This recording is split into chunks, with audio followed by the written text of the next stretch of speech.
From the top rope and the Great American Bash, I bid you all good evening, morning, afternoon, wherever you may be in this great land of ours or around the world. Welcome to the $55 million studio on the Pro Wrestle Machine. Let's get into this issue. Through the use of the Pro Wrestle Machine. November 23, 1998 Wrestling Observer Newsletter. WWF Survivor Series Review. Rock becomes corporate champion. Plus tons of news. By Observer staff. Despite putting on its best Nitro in several weeks, World Championship Wrestling has seemingly lost sight of what the pro wrestling business is all about in a panic over the Monday night ratings. Even with that as the primary goal, WCW has fallen further behind than at any time in the history of the Monday Night Wars, as the company is paying for its lack of developing new talent when it was on top and creating new storylines this year when it was losing its grip, and relying on a pat hand of tired old faces and suffering from the residue of a year of largely bad television. As this is being written just 5 days before the World War III pay-per-view in Auburn Hills, Michigan, there are only 2 matches announced for the show with no episodes of Nitro left to promote them: a 60-man 3-ring battle royal which has become known in the industry as an annual atrocity, and a rematch of Scott Hall vs. Kevin Nash stemming from a weak match with an even weaker finish on the Havoc show and a most recent Monday angle that made little sense in building the match up. This is coming on the heels of 3 consecutive disappointing buy rates, at the same time that WCW stopped promoting anything but the main matches on the pay-per-view show. WCW's policy of announcing 3 or 4 matches and hoping fans trust them enough to buy the undercard, after the quality of shows generally this year, has been a flop, and not changing that policy in the wake on this is either a sign of complete stupidity or a total lack of organization to the point the company can't map out a card a few weeks in advance. Even worse, on the flagship shows, Nitro and Thunder, there have been no interviews with talent, building up winning the Battle Royal and getting the shot at Goldberg at Starrcade, leaving all the promotion of the pay-per-view to the announcers who simply can't do it alone, since their credibility has already been destroyed by a company philosophy where the announcer's role is to look both uncool and gullible to the point fans don't take anything they say seriously. The wrestlers on interviews seem more intent on getting in their shtick than building up a show, and pay-per-view when correctly done should be the biggest revenue stream in the industry. Except it probably won't be much longer at this rate for WCW. Only one other match is even known to be definite for the show: Diamond Dallas Page vs. Bret Hart for the US title, and it probably won't be officially announced until 3 days before the card on Thunder. One would presume from watching TV that new Cruiserweight champion Juventud Guerrero, who captured the title on Nitro on November 16th, in probably the best WCW match of the year from Billy Kidman, defending against Rey Mysterio Jr., who earned a title shot in a match that aired on Thunder on November 9th. However, at press time, indications are that angle is being forgotten and they'll go with another Guerrero vs. Kidman match on the pay-per-view, which, even if it makes all the previous booking irrelevant, should guarantee at least one great match on the card. The only match previously announced, a disaster in the making with 4 people who have no business in the ring right now: Scott Steiner and Buff Bagwell getting a shot at WCW Tag Champs. Rick Steiner and Judy Bagwell fell victim to reality, as Judy Bagwell was hospitalized this week due to appendicitis, and nothing was announced in its place. As a cover story, they announced that Buff had given Scott the okay to basically jump his mother and beat her up so badly she was sent to the hospital, which is one of the poorer taste angles in a year loaded with them, by a company complaining long and loud about the poor taste of its opposition.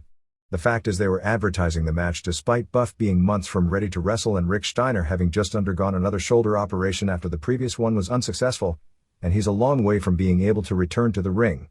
Even without those problems, that angle due to Judy Bagwell was dying a brutal death to begin with, and don't even get me started about how little everyone cares these days about the WCW tag team titles, with people passing around the belts with logic that makes the most insane bookers of the past look positively brilliant.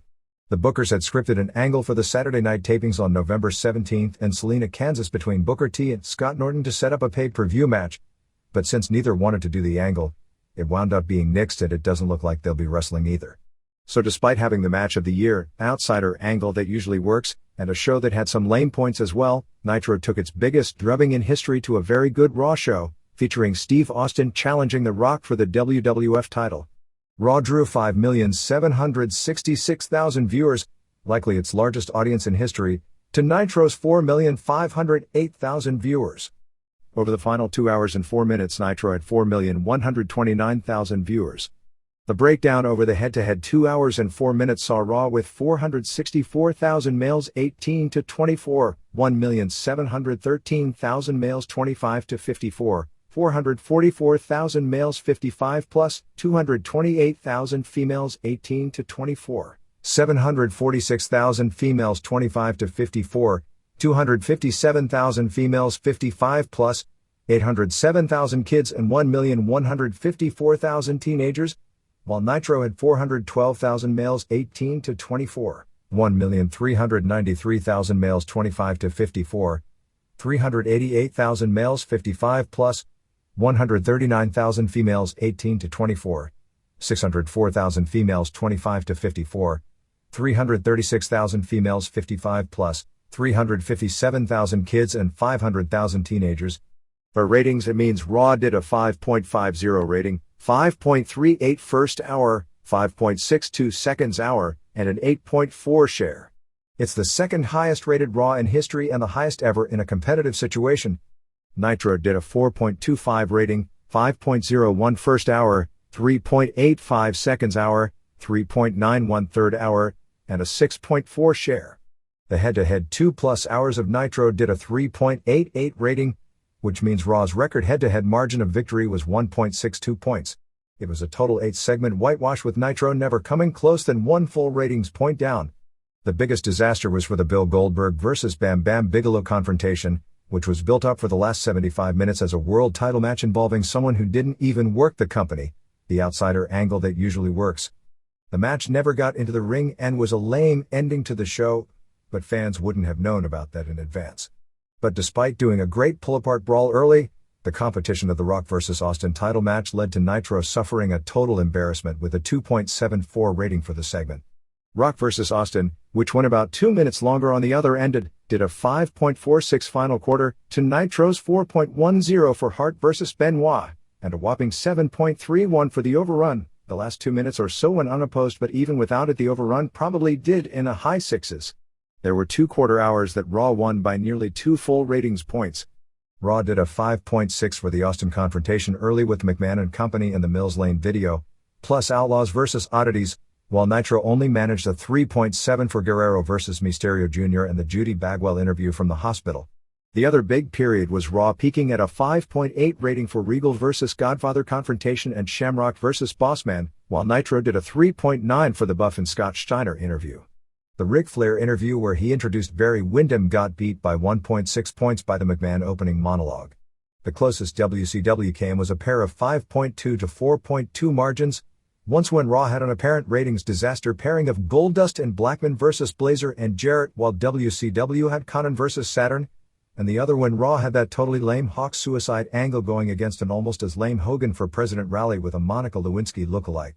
The first episode of Nitro Extra on November 10th, a 1-hour show taped the night before as a fill-in for the NBA playoffs, did a poor 2.76 rating and 4.1 share, although still beating the follow-up much-publicized Chips reunion movie at 2.3.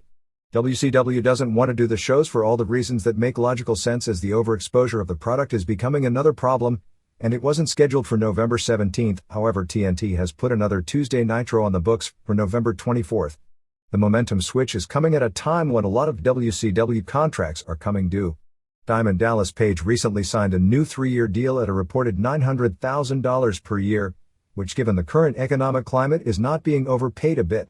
Sting extended his contract through 2003 at approximately $1 million per year. The major contracts that will come due in 1999 are The Giant, Rick, and Scott Steiner, Dean Malenko, Chris Jericho, Chris Benoit, Rey Mysterio Jr. and Juventud Guerrera in WCW, and Ken Shamrock, Jeff Jarrett and Hunter Hearst Helmsley in WWF. Of those, Shamrock can't jump if he were to decide to, which odds are extremely large he wouldn't, because his contract has an option clause, which means if WWF wanted to renew him with a raise built into the renewal, McMahon has the option. Shamrock has talked about returning to the UFC for a fight or two, most likely with McMahon's blessing if he can get it. Shamrock turns 35 in February, and he's got fighting in his blood, and the fighters he's trained have been dominant in the game, and he's interested in being a UFC heavyweight champion one more time, and time is running out on that goal. Jarrett's market value has never been lower, and it's doubtful WCW would be interested in him at any price, although stranger things have happened. This leaves Triple H privately. There are WWF officials who believe that WCW will offer him a larger guarantee, as even with WWF making huge revenues these days, They remain conservative in their guaranteed contracts, selling the idea that wrestlers can earn far more than their guarantee in WWF if business gets good. Although it's hard to believe it can get much better, while in WCW they are largely limited to earn what they signed for. The idea is that if business turns around, and wrestling is a cyclical industry, that McMahon won't have out-of-control salary costs during a bad time period, so the company will not get overextended financially in a slump. On the other hand, because WCW pays wrestlers a contract figure if it's higher, there isn't as much financial risk in case of a serious injury, which may also be why WCW wrestlers are far more content to sit out while injured. But there are a lot of disgruntled WCW wrestlers not only from their lack of push, but because with business doing so much better than ever before, they still aren't getting raises from figures they had signed for when business wasn't as good, so they aren't sharing in this boom period. What makes attitudes worse is that it's the middle and lower paid wrestlers in WCW that go on the road most often, while many of the highest paid wrestlers have limited road dates built in or rarely work house shows. Wrestlers with a history of injuries should recognize that while on the shelf if they sign with WWF based on potential earnings, if they get hot and business stays strong, they are going to earn that lower guarantee. There is a behind-the-scenes mindset in the WWF right now regarding Triple H, that he may have gotten as far as he can as far as moving up the ladder and doesn't have the working ability and attitude to pass those higher on the ladder. There is a feeling the guys on top, such as Austin and Undertaker, would have been back for Survivor Series, for instance, with the same knee injury, and even that X-Pac, who is limited somewhat by size but is the best worker in the ring in the company, may have already surpassed Triple H as the single star of the DX group, even though Triple H is both bigger in a promotion where that usually matters a lot, and the stronger interview. However, it's doubtful Triple H would leave WWF, based not only on comments he's made, but because friends of his in WCW who are making huge money, far more than he'll likely be offered if WCW sends him an offer, are always claiming to be miserable and wanting to get out when their contracts are up. So over the next year, WCW is in far more danger of losing proven talent than gaining them. Of the WCW wrestlers whose deals are coming due over the next year plus, the Giant is considered by many in the company as very close to gone. Giant's $400,000 per year contract expires on February 9th, and reports elsewhere indicate WCW will offer him $2.9 million spread over 3 years to keep him. Publicly when asked about his future, Giant's response has been along the lines of, "I can't answer that question. Does that answer the question for you?" Privately to other wrestlers he's saying he's gone, and it's not like anyone in WCW doesn't think it's a strong possibility and they'll be blindsided when it happens. In most of the WCW contracts, and I'm presuming in the Steiners and Giants, there is a 90-day non-compete clause, which means after the contract ends, if it isn't renewed, the talent can't work for WWF for 3 more months. Whether that is legal is speculative, and in the case of Steve Regal, it was taken to court, and before a ruling was made, WCW simply dropped its claim of keeping Regal from appearing, which ended up being a moot point due to Regal's various injuries and illnesses this year. Giant has talked of a $1 million per year deal from Titan, although that has been denied by those at Titan who claim, since at this point it would be tampering, that no contract talks have taken place. Other sources have claimed there is an unofficial Titan offer for 5 years at a very high 6 figures per, a figure said to be higher than the guarantee than anyone under contract to the company besides Austin and Undertaker. It is said Rock has signed a 6-year contract with around a $500,000 guarantee per. Those in Titan see Giant, only 27, as a modern-day Andre if promoted correctly, one of McMahon's 2 or 3 biggest draws ever, along with Hogan and Austin. However, Giant will either have to change his attitude or Titan will have to create a double standard for him, with his weight ballooning up to 505 pounds legit, which has taken a major toll on both his agility and stamina, not to mention the long-term effect of all that weight on his knees, and he has a reputation in and out of the ring for overall laziness. Both Steiner's contracts, which are said to be $315,000 per year, expire at the end of November. There are behind-the-scenes rumors regarding Scott, probably because of his similarities in gimmick and physique to a modern-day version of Superstar Graham, who was another of McMahon's all-time favorite attractions, since he's a mark for physiques. However, Scott is 36 and a potential major neon sign for bad publicity. He's coming off a series of major back problems and has wrestled only a few matches this year, which has caused major internal heat in WCW since he gets so much TV time despite not being a good interview, even though he never goes on the road. Rick, 37, is coming off 2 shoulder operations. It is said WCW is offering both men 3-year deals at $500,000 per apiece. Guerrero, Jericho, Malenko, Mysterio Jr. and Benoit all earned $225,000 to $250,000, and WCW is offering all except Mysterio Jr. approximately $450,000 apiece for 3 years to sign.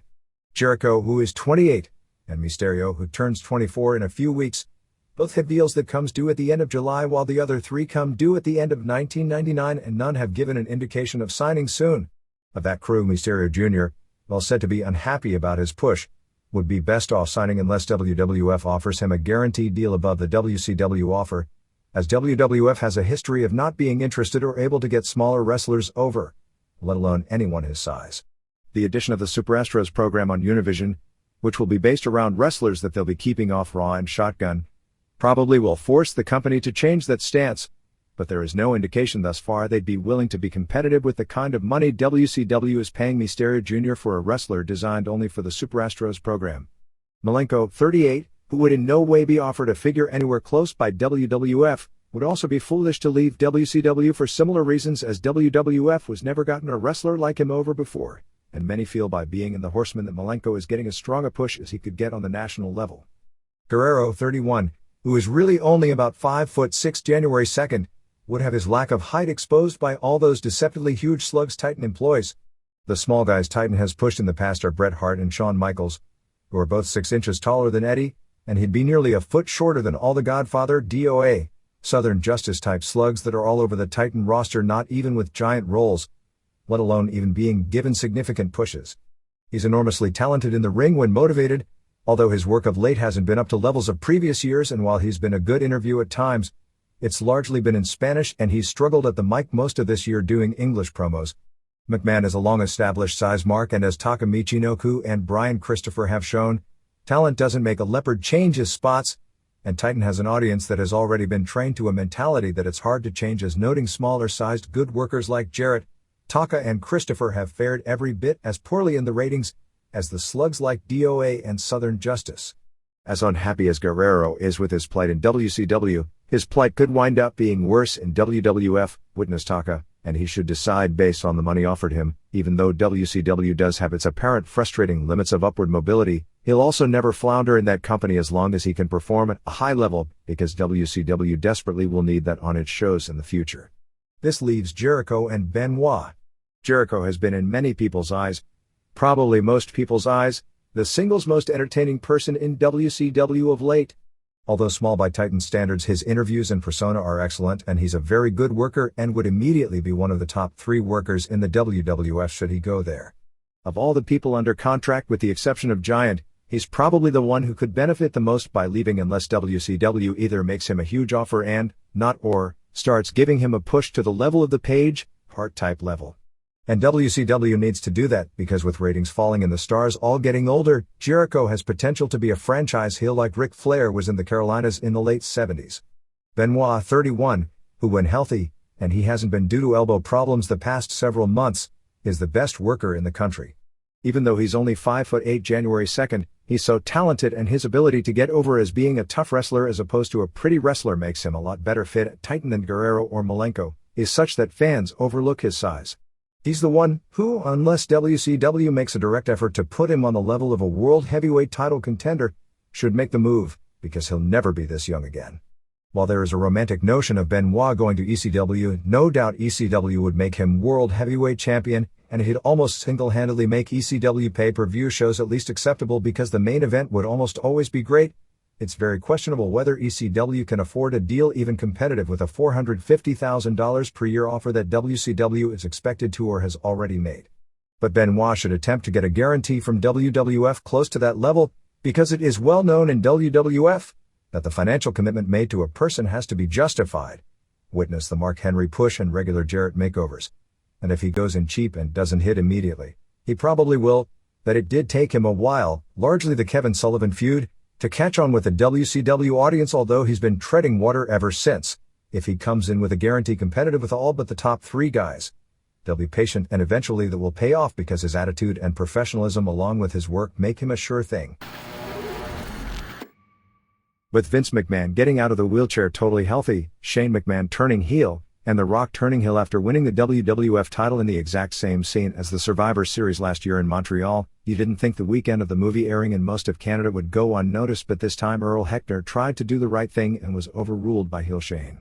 And becoming the much-anticipated corporate champion of the WWF, the WWF Survivor Series, nicknamed a deadly game, could in hindsight probably be called a matter of personal taste. If you watch pro wrestling largely, or entirely for storyline or as a soap opera, as the majority of WWF viewers do today, then this was a very good show. If you watch pro wrestling for wrestling, it was a bad show. If you watch for both, your opinion will be somewhere in between. I guess the answer is that everyone watches pro wrestling for entertainment, and at that point it becomes what entertains you. The November 15th show at the Kiel Center in St. Louis drew a sellout crowd of 19,322. It was announced on television as 21,779. I have no idea why when the real number is impressive enough, with 17,966 paying $470,845 plus another $147,448 in merchandise, which isn't a record attendance for the city but is a record gate, although both the attendance and gate records will be broken next month as the December 21st WCW Nitro at the TWA Dome as of the weekend had sold 26,000 tickets for more than $860,000. My reaction watching the show as it was going on was it was kind of boring and disappointing, particularly since from the bracketing this appeared to be heads and shoulders above all the recent pay-per-view offerings from every company.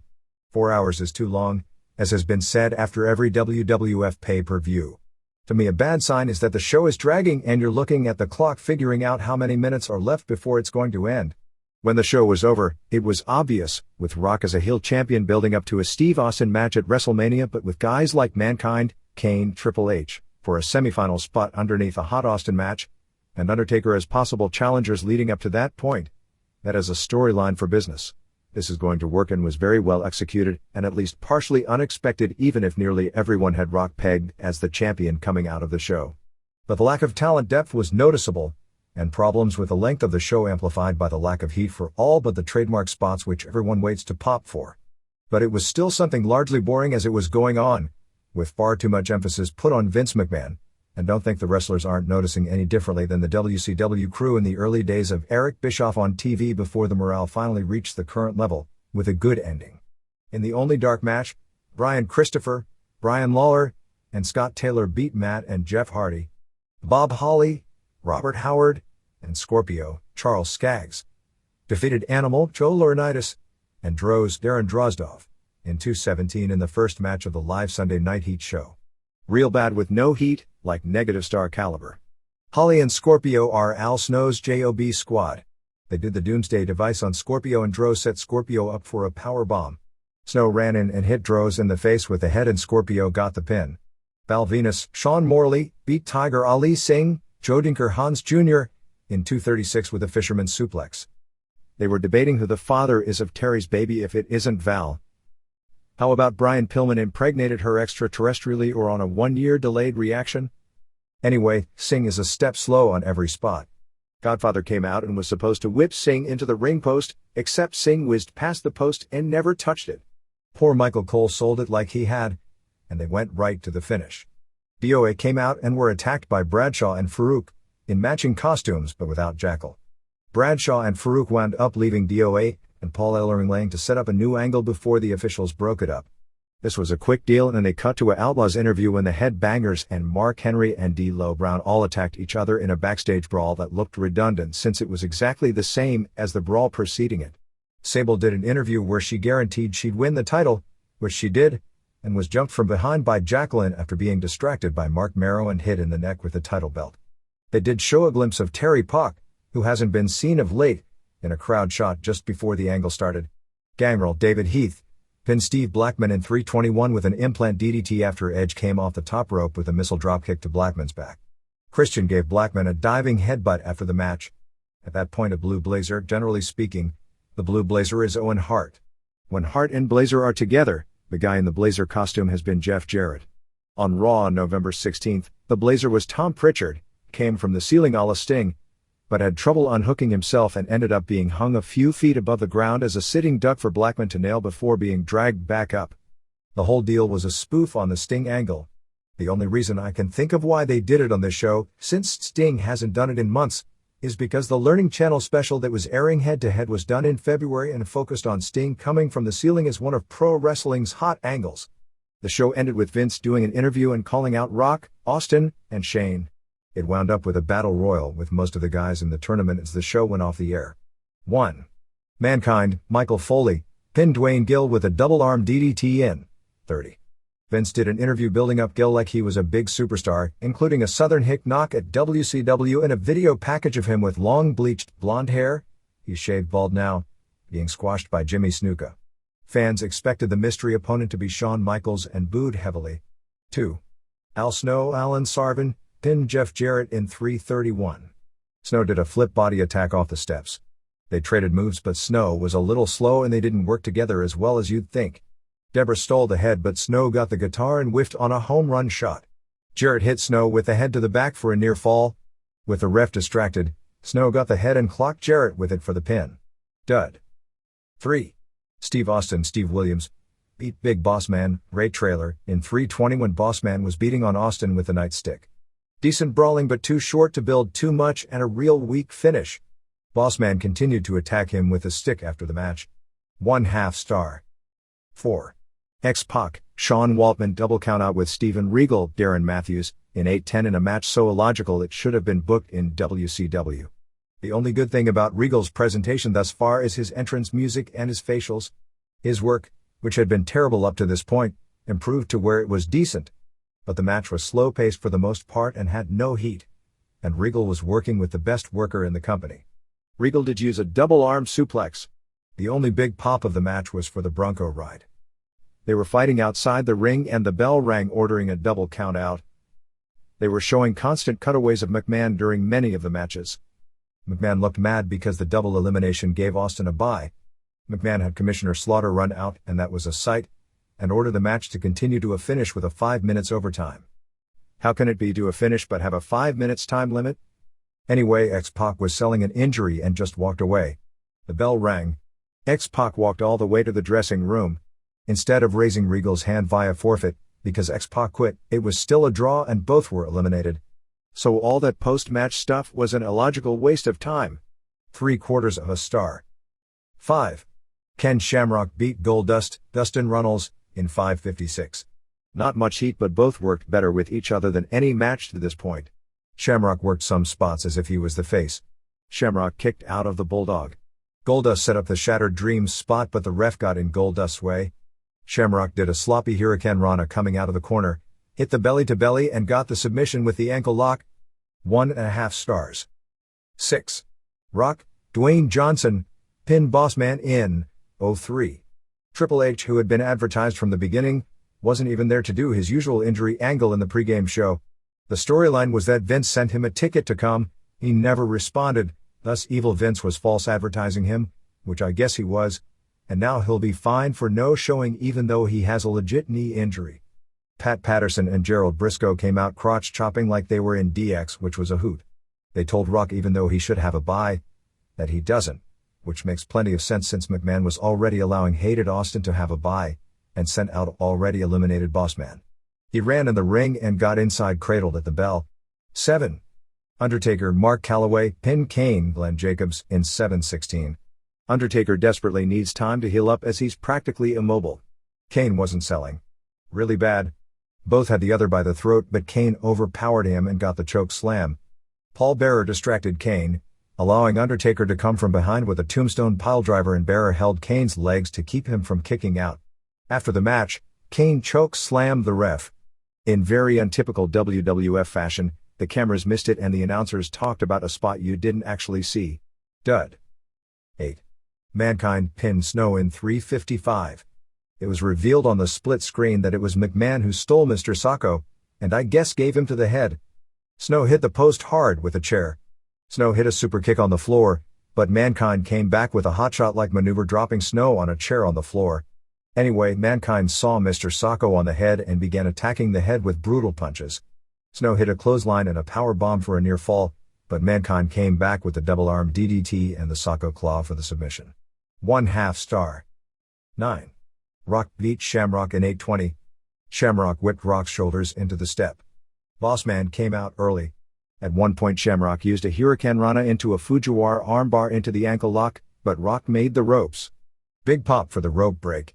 Rock came back with a float over DDT and a low blow, and hit the People's Elbow. When Shamrock kicked out of the People's favorite move, they got pissed. Shamrock blocked the Rock bottom into a belly-to-belly. Shamrock called for Bossman to throw him the nightstick, and Bossman did, but Rock intercepted, hit Shamrock and pinned him. The spot couldn't have been executed better, as if Bossman didn't have a good throw or Rock didn't catch it, it would have looked foolish. This was nowhere close to their recent TV match. 2.5 stars. 10. Sable, Rena Marrow, pinned Jacqueline Moore, to win the WWF Women's Title in 3:14. Shane McMahon was ref. Sable did the TKO early, but Mark Marrow at ringside saved Jacqueline by pulling Sable off her. Sable hit a low blow on Marrow and power bombed him on the floor. A lot of men at home fantasize about being married to a wrestling babe. But it sucks.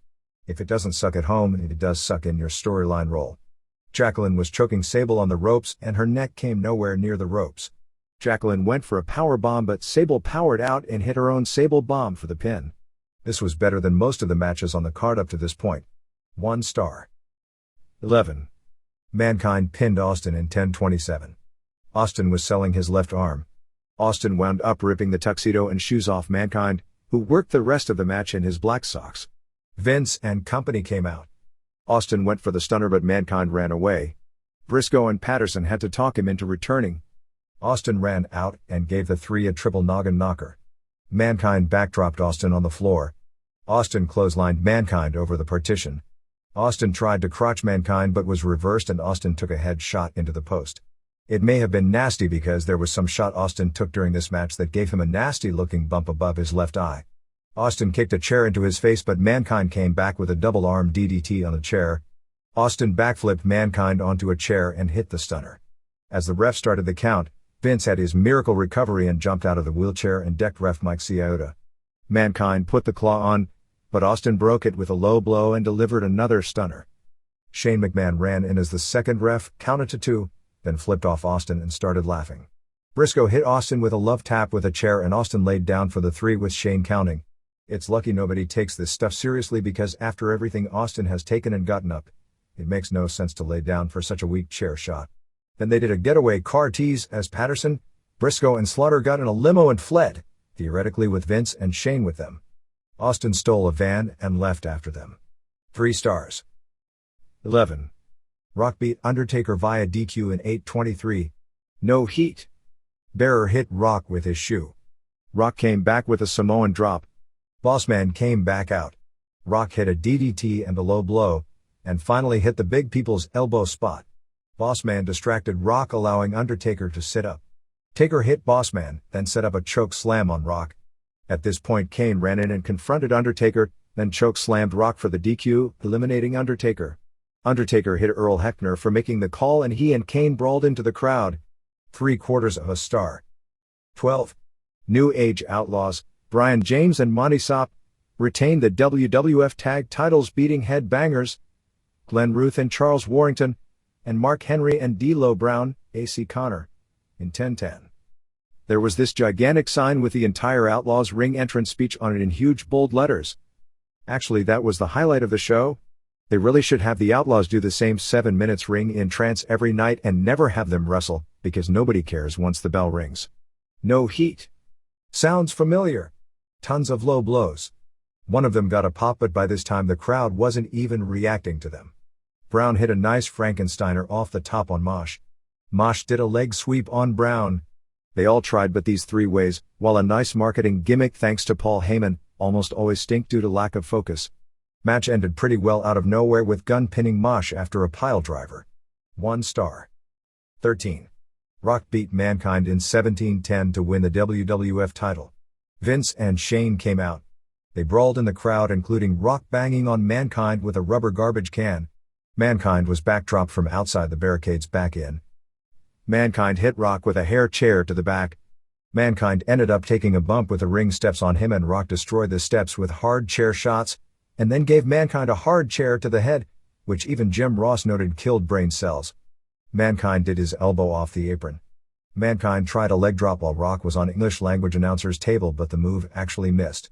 Mankind backdropped Rock over the top. Back in the ring, Rock hit a DDT. Jim Ross started turning it on, trying to make the match into a classic, but it seemed too hard for a match that was good, but the crowd wasn't reacting like it was a great match. Mankind took a bump off the middle ropes through the Spanish table, and Rock was hitting him with pieces of the broken table. Rock hit the people's elbow, but Mankind kicked out. Mankind came back with a double-arm DDT and Socko claw. Fans actually booed Socko. Rock broke the claw and hit rock bottom.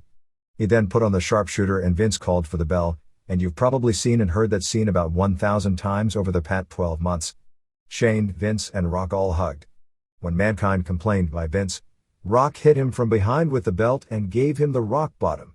Austin showed up and the McMahons ran away, leaving Rock to brawl with him and of course get nailed with a stunner. For good measure, Austin hit Mankind with another stunner, to avenge his pinfall loss earlier in the show. 3.5 stars.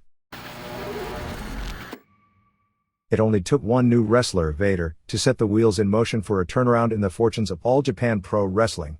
Vader, forming a tag team with Stan Hansen, the biggest foreign name ever to wrestle in Japan, opened the annual World's Strongest Tag League tournament on November 14th at Korakuen Hall by running over Mitsuharu Misawa and Yoshinari Ogawa like a giant tsunami, ending with Vader using his Vader Bomb, called in Japan the Big Van Crush, on the Triple Crown champion in just 7:10.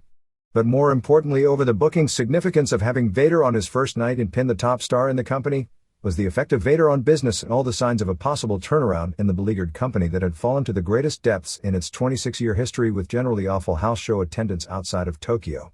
It is not news that the first 2 nights of the tour sold out Korakuen Hall. All Japan always sells out that small building. It is news that the final on December 5th at Budokan Hall is already sold out.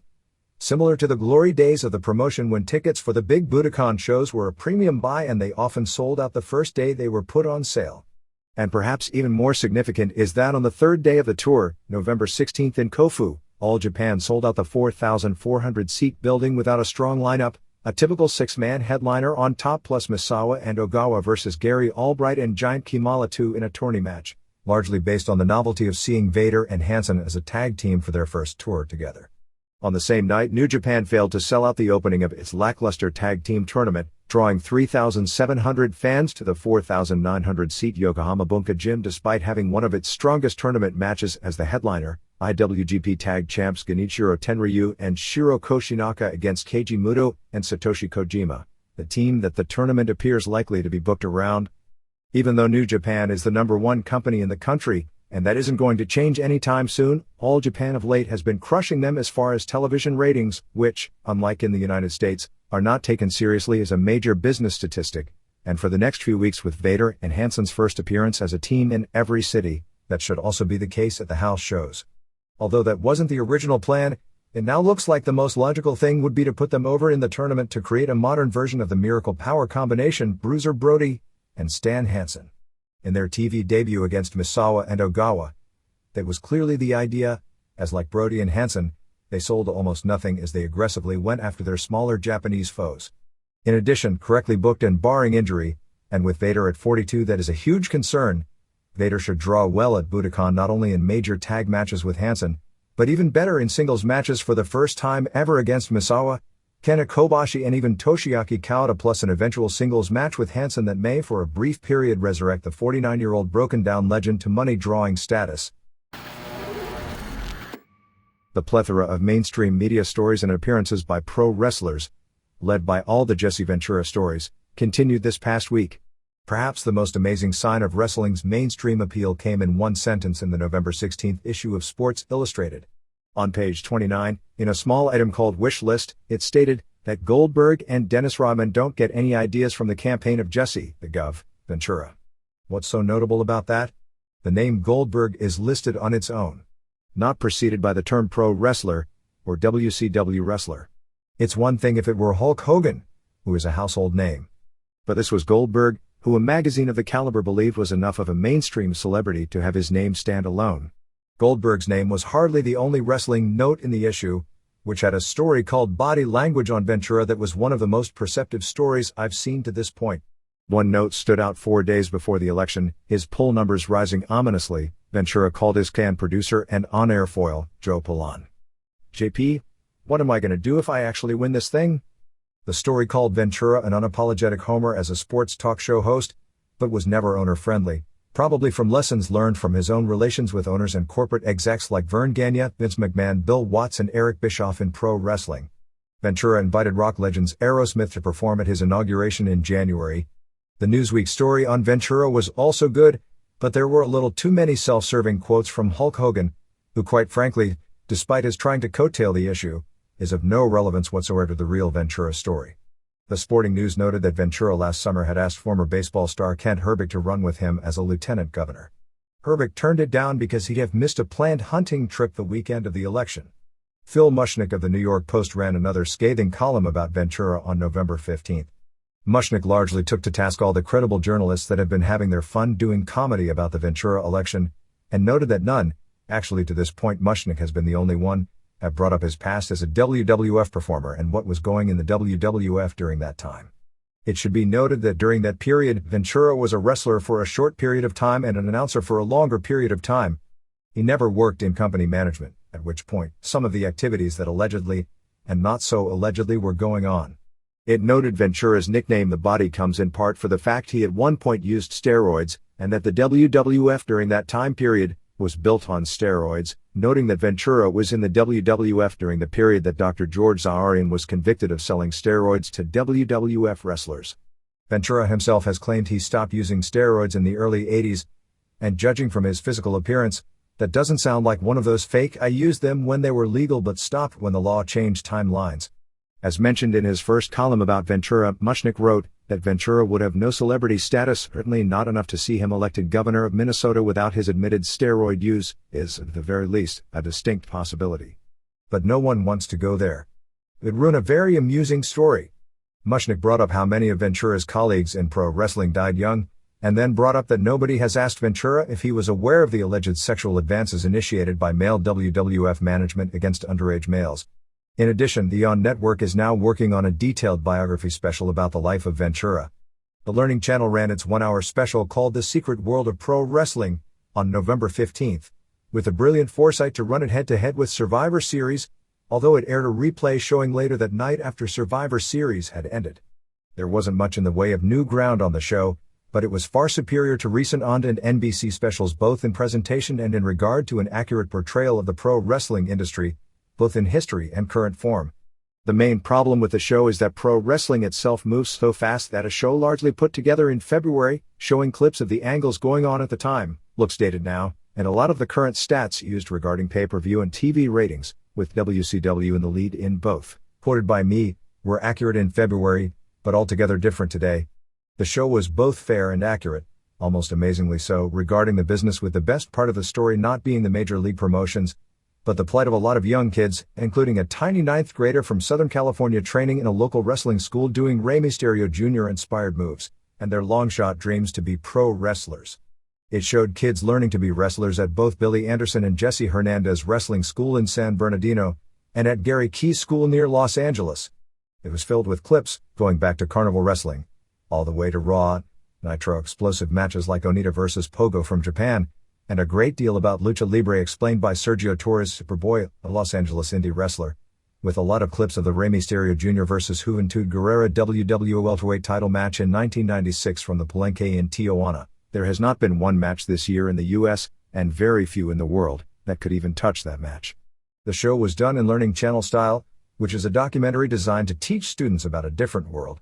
There weren't the usual assortment of lies and mistruths about history and current product that plague most features, which one probably has to credit the producers for, because I doubt the wrestlers and promoters interviewed, and everyone from McMahon, Bischoff, Hogan, Savage, Austin, Shamrock, etc. was interviewed for the piece, all suddenly decided to be 100% straight. The almost surprising revelation is WCW ref Nick Patrick, who noted that his earpiece is used for television where everything is on strict time, to get time cues which he in turn gives to the wrestlers in the ring to make sure everything ends when it's supposed to. It's probably hard for me to give an unbiased reaction to a show which I ended up with more airtime than Vince McMahon or Eric Bischoff, and where one of the indie wrestlers featured, Phil Flanders, is my lookalike. But I thought it was very good. Most people who I knew who have generally been very critical of most media pieces on wrestling were very complimentary to this one. The Los Angeles Times ran a 6-page cover story in the entertainment section on November 16 called The Ultimate Grudge Match, basically about the war between McMahon and Bischoff, with reporter Paul Lieberman covering the wrestling scene based on attending a live Raw from the Nassau Coliseum and a live Nitro from Phoenix. There was no new ground broken, although at this point with so much coverage it's hard to break new ground, unless you consider the revelation that the Corvette Austin destroyed on Raw wasn't really McMahon's prized car but one that was bought that day for the skit and is planned to be used as a decoration for the WWF Hotel in Las Vegas.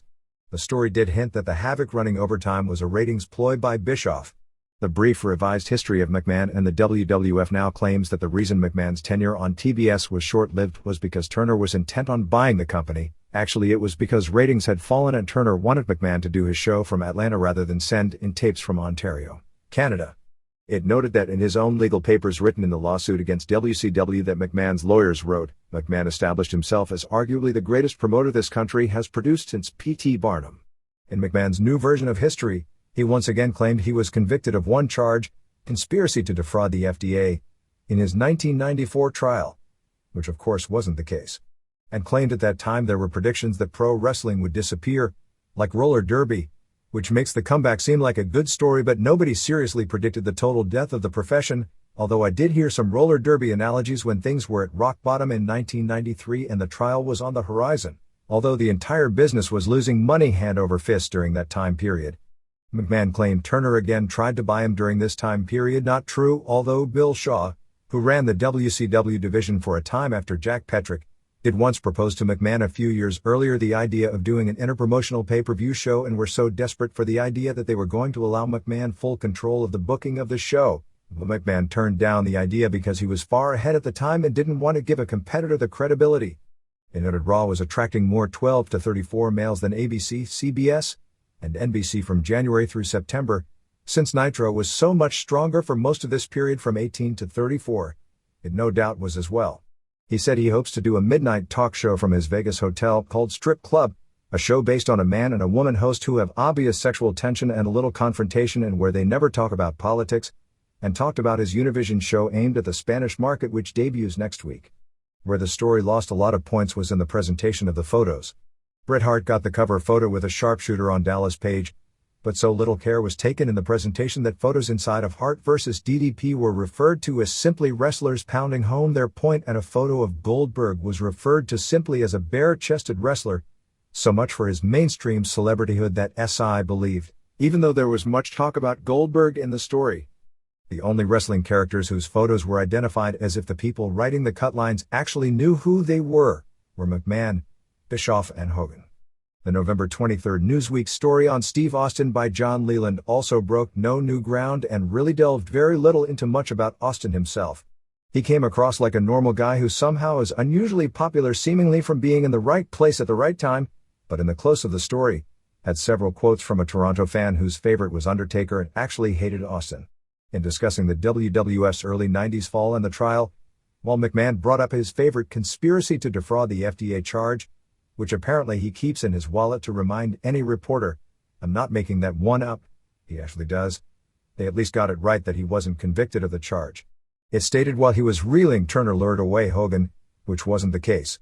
Hogan was gone from the WWF over a dispute about them wanting to face him down from the top spot and not over money.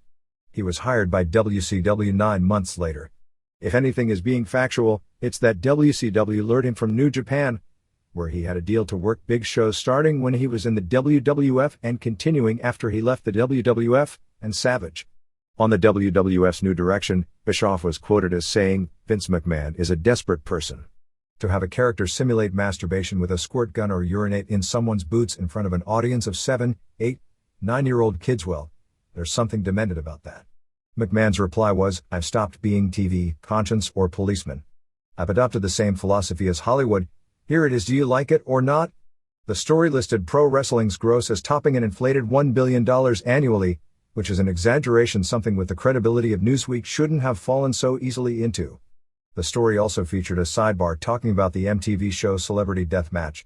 And finally, the November 16th ESPN magazine ran a lengthy story with a lot of colorful photos called Loco for Lucha, largely based around reporter Jeff Spurrier attending Arena Mexico house shows on September 18th and September 25th. Based around hair versus hair matches with Apollo Dantes versus Ricky Santana, and Santana and El Boricua vs. Emilio Charles Jr. and Mascara Año 2000.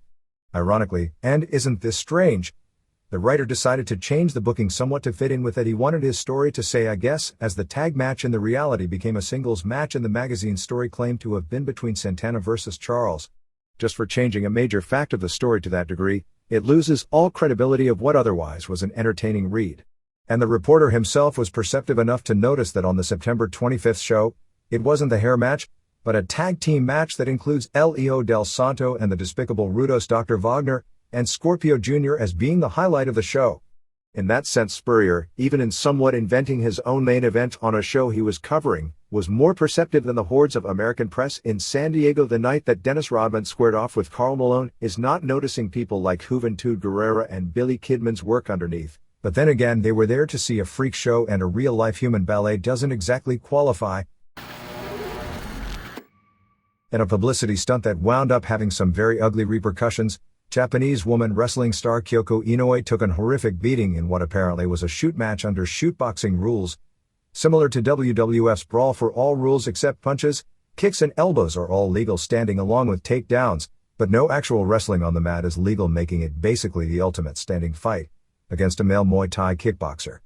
The match in question took place on November 14th at Budokan Hall before 4,000 fans on a shootboxing card, and aired later that night on the Japanese version of The Tonight Show.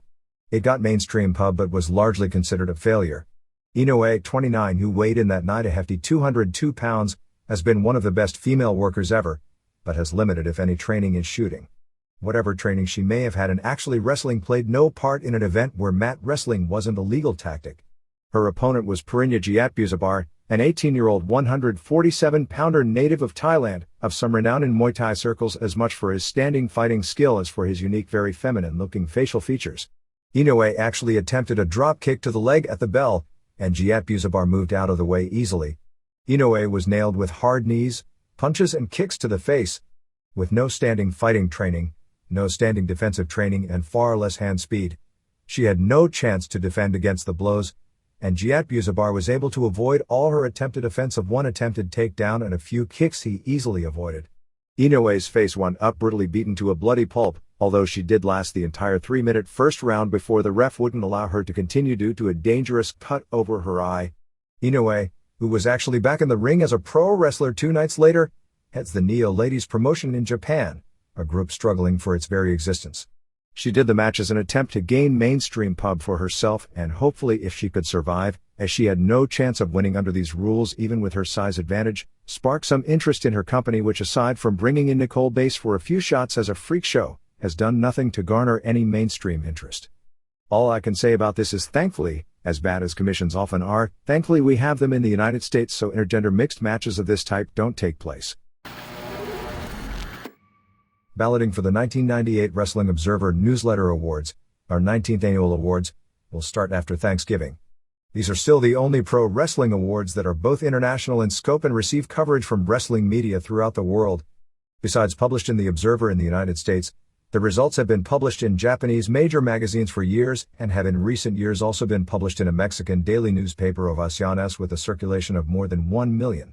On a worldwide basis, these will be the most widely circulated and read set of pro wrestling awards that there are. The time frame covered in the awards is December 1, 1997 through November 30, 1998. Anything taking place between those dates should be considered. Anything taking place before or after shouldn't. Ballots won't be accepted until December 1st, so don't mail anything until after the Thanksgiving holiday. Ballots will be accepted through early January, so plan on mailing everything in before Christmas because holiday mail service is pretty bad. The awards will be released first in the Observer in mid-January. If you've got opinions on the awards, you're encouraged to send them in as quickly as possible for the letters section. We also want to clarify certain categories, mainly as things involve shooting and working. The two have to be differentiated for obvious reasons since the goals are entirely different. We have categories specially for Real Combat Shoot Wrestler of the Year and Shoot Match of the Year. All MMA, pancrase, legitimate rings, as opposed to worked rings, or legitimate matches from other promotions are eligible for the awards. Consideration for Shoot Wrestler of the Year should be based entirely on participation and results of legitimate matches between December-January 97 and November 30/98, and nothing else. Performances in shoot matches can be taken into consideration if relevant for the Wrestler of the Year award, since that award encompasses the entire pro wrestling world. That award is for overall excellence in whatever craft your company is presenting and value to the promotion over the past year. However, Most Outstanding Wrestler is an award for Best Worker, which means shoot matches which inherently aren't worked, are ineligible. However, there are people who do worked and shoot matches who certainly would be strong qualifiers for this award, and this should only consider their worked matches. Best Box Office Draw is self-explanatory, and work versus shoot doesn't matter and anyone is eligible. Feud, Tag Team and Most Improved, since it's a working award, are all having to do with working and thus shoot matches shouldn't be taken into consideration. Best on Interviews has nothing to do with shooting or working, although I can't imagine any non-workers being considered. Most Charismatic is open to everyone. Best Technical Wrestler and Bruiser Brody Award are met within a worked environment, as are Most Overrated and Underrated. Best Promotion is open to everyone. Best Weekly TV is irrelevant since only working promotions have weekly TV. Match of the Year is only open to worked matches because there is a separate category for shoot matches and it's unfair to compare one with the other. It's the goal of the match and not the company. For example, Steve Williams vs. Bart Gunn would be ineligible, not that it's getting any votes, for Match of the Year, while Tsuyoshi Kosaka vs. Kiyoshi Tamura would be ineligible for shoot Match of the Year. Rookie of the Year is open to anyone within the pro wrestling world, as are the TV announcers and Best and Worst Major Card Awards. Of the Category B awards, only Shoot Athlete of the Year and Shoot Match of the Year are categories open to legitimate matches. These categories should only be for performers who performed regularly in shooting matches and not people like Ken Shamrock who have in the past but didn't at all this year. Category O Awards. Pick a first, second and third place finisher in each category. Points will be awarded on a 5-3-2 basis. The winner of the award is determined by total points. 1. Wrestler of the Year. As mentioned, this category is open to all forms of pro wrestling. This is for a combination of being both an important and influential wrestler in a positive manner over the past year, combined with being a great performer in the ring during the same period. Last year's top 3 were Mitsuharu Misawa, Bret Hart, and Kenta Kobashi. 2. Most Outstanding Wrestler. This is based on ring work as the only criterion. Simply, the 3 best workers in the world on a consistent basis over the past year. Drawing power, charisma and push shouldn't be considered. Last year's top 3 were Mitsuharu Misawa, Rey Mysterio Jr., and Shinjiro Otani. 3. Best Box Office Draw, based on drawing power and drawing big houses and buy rates. Ring work shouldn't be considered. Last year's top 3 were Hulk Hogan, Shinya Hashimoto, and Steve Austin. 4. Feud of the Year. This should be based on a combination of having a compelling storyline along with having great matches on a consistent basis that strengthen the box office. Last year's top 3 were Steve Austin vs. Hart Foundation, WCW vs. NWO, and Bret Hart vs. Shawn Michaels. 5. Tag Team of the Year. For the best working regular tag team during the previous year. Last year's top 3 were Mitsuharu Misawa and Jun Akiyama, Toshiaki Kawada and Akira Taue and Kenta Kobashi and Johnny Ace. 6. Most Improved. This is based on having made the biggest strides in ring work over the balloting period. This is not for someone who has always had the ability but is being given their first push. Last year's top 3 were Tatsuhito Takaiwa, Rocky Maivia, and Marcus Bagwell. 7. Best on Interviews. Who has given the best interviews on a consistent basis over the past year.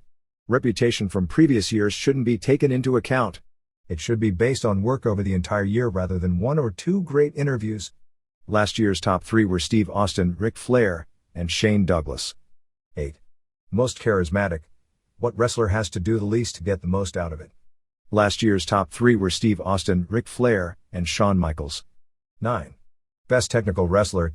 This is for having the ability to use high-level technical wrestling moves within the context of building great work pro wrestling matches. Last year's top 3 were Dean Malenko, Chris Benoit, and Shinjiro Otani. 10.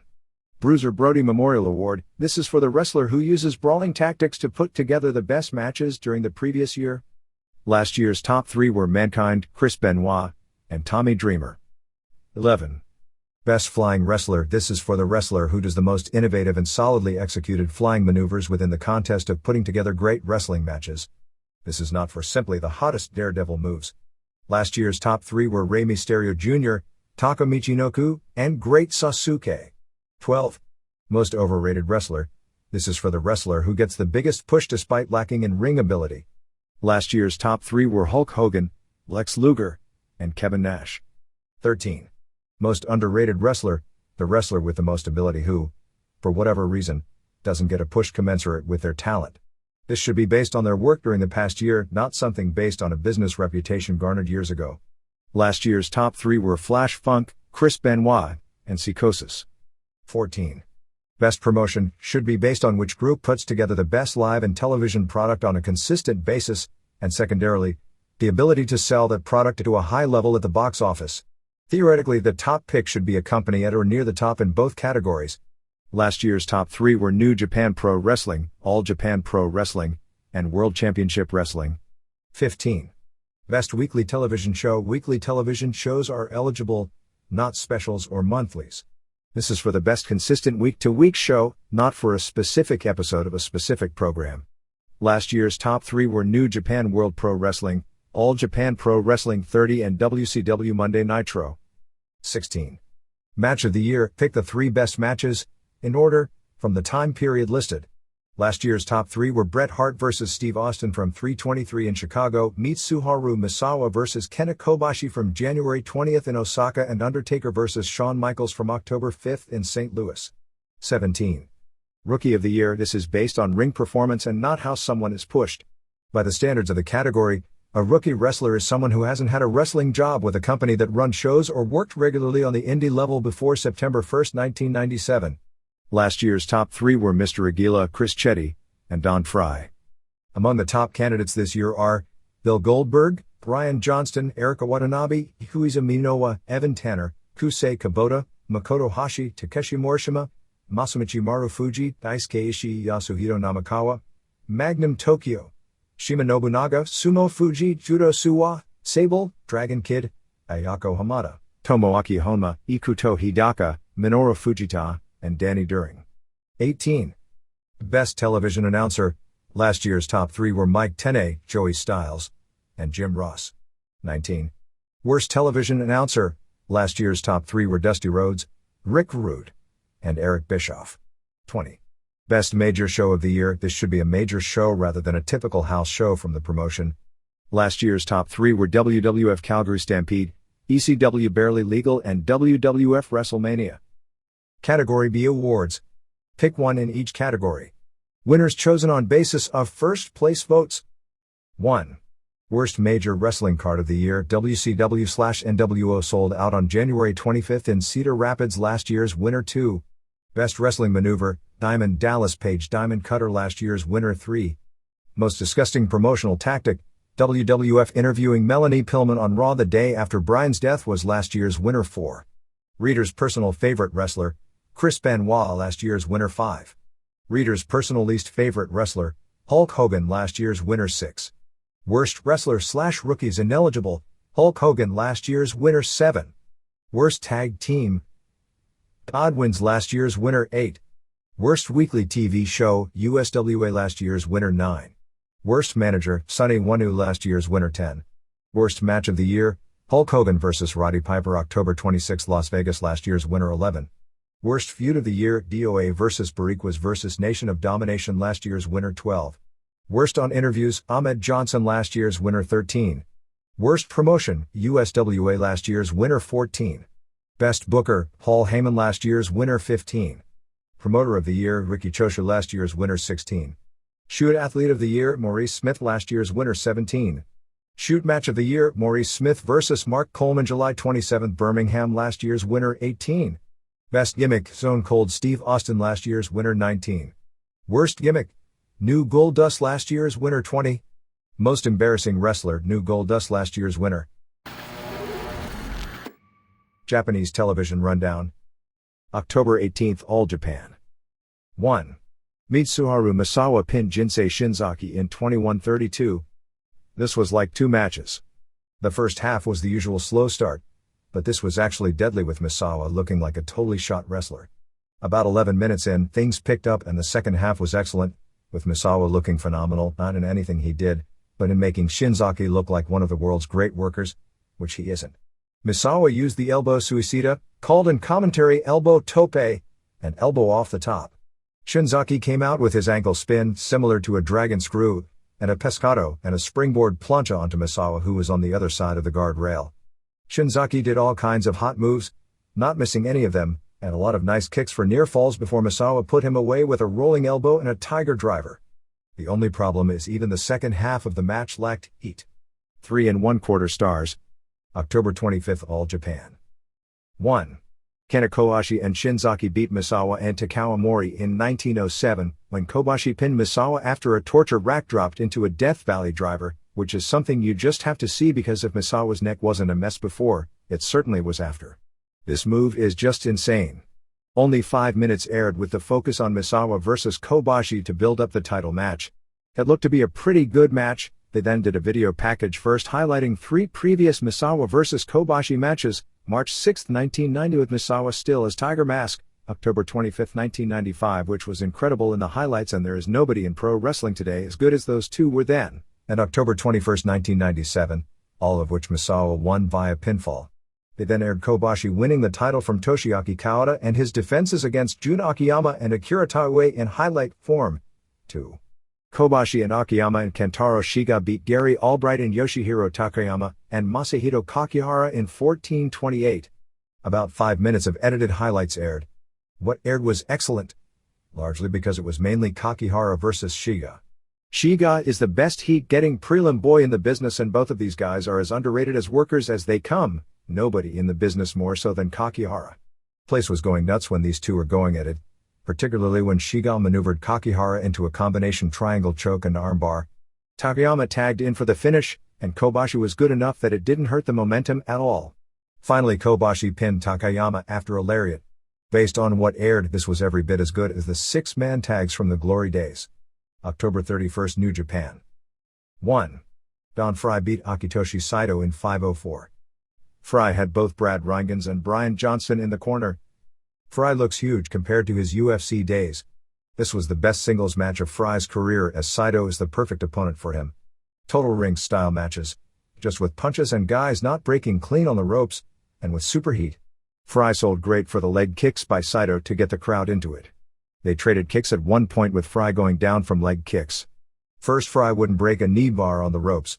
Saito was punching the hell out of Fry and got an arm bar. Fry made the ropes but this time Saito delayed in breaking. Fry came back with really stiff-looking punches and knees to knock Saito down, and literally destroyed him with punches on the ground until the ref stopped it.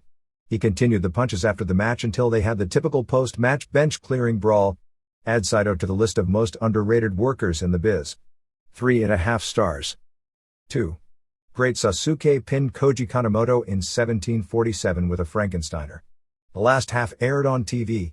Sasuke did his flying flip dive, crashing the back on both legs on the guardrail as he hit the move. He also did an Osai moonsault, connecting with Kanemoto and also flying over the guardrail to the announcer's table and crashing on TV equipment. Kanemoto used the reverse Frankentoyota, which they called a reverse Frankensteiner. Finish was apparently supposed to be Kanemoto with a Frankensteiner and Sasuke rolling through for the pin, but Kanemoto botched up the first half, and instinctually, Sasuke got up and hit a Frankensteiner of his own for the pin. It's amazing that the previous match was better than this one, and this was a very good match. 3 1/4 stars. 3. Kendo Kashin and Jushin Liger beat Shinjiro Otani and Tatsuhito Takaiwa in a non-title match in 12:44. The second half aired on TV. It was their typical excellent match. The match had 2 themes. 1. Kashin and Liger beat the tag champs in a non-title to set up a title match. But also Takaiwa had to work hot spots with Liger to set him up as a singles title challenger. Takaiwa blocked Liger's Kopo kick and basically turned it into a hot shot on the turnbuckles. He also blocked a palm and turned it into a Death Valley bomb. Otani and Kashin were both top-notch, particularly Otani.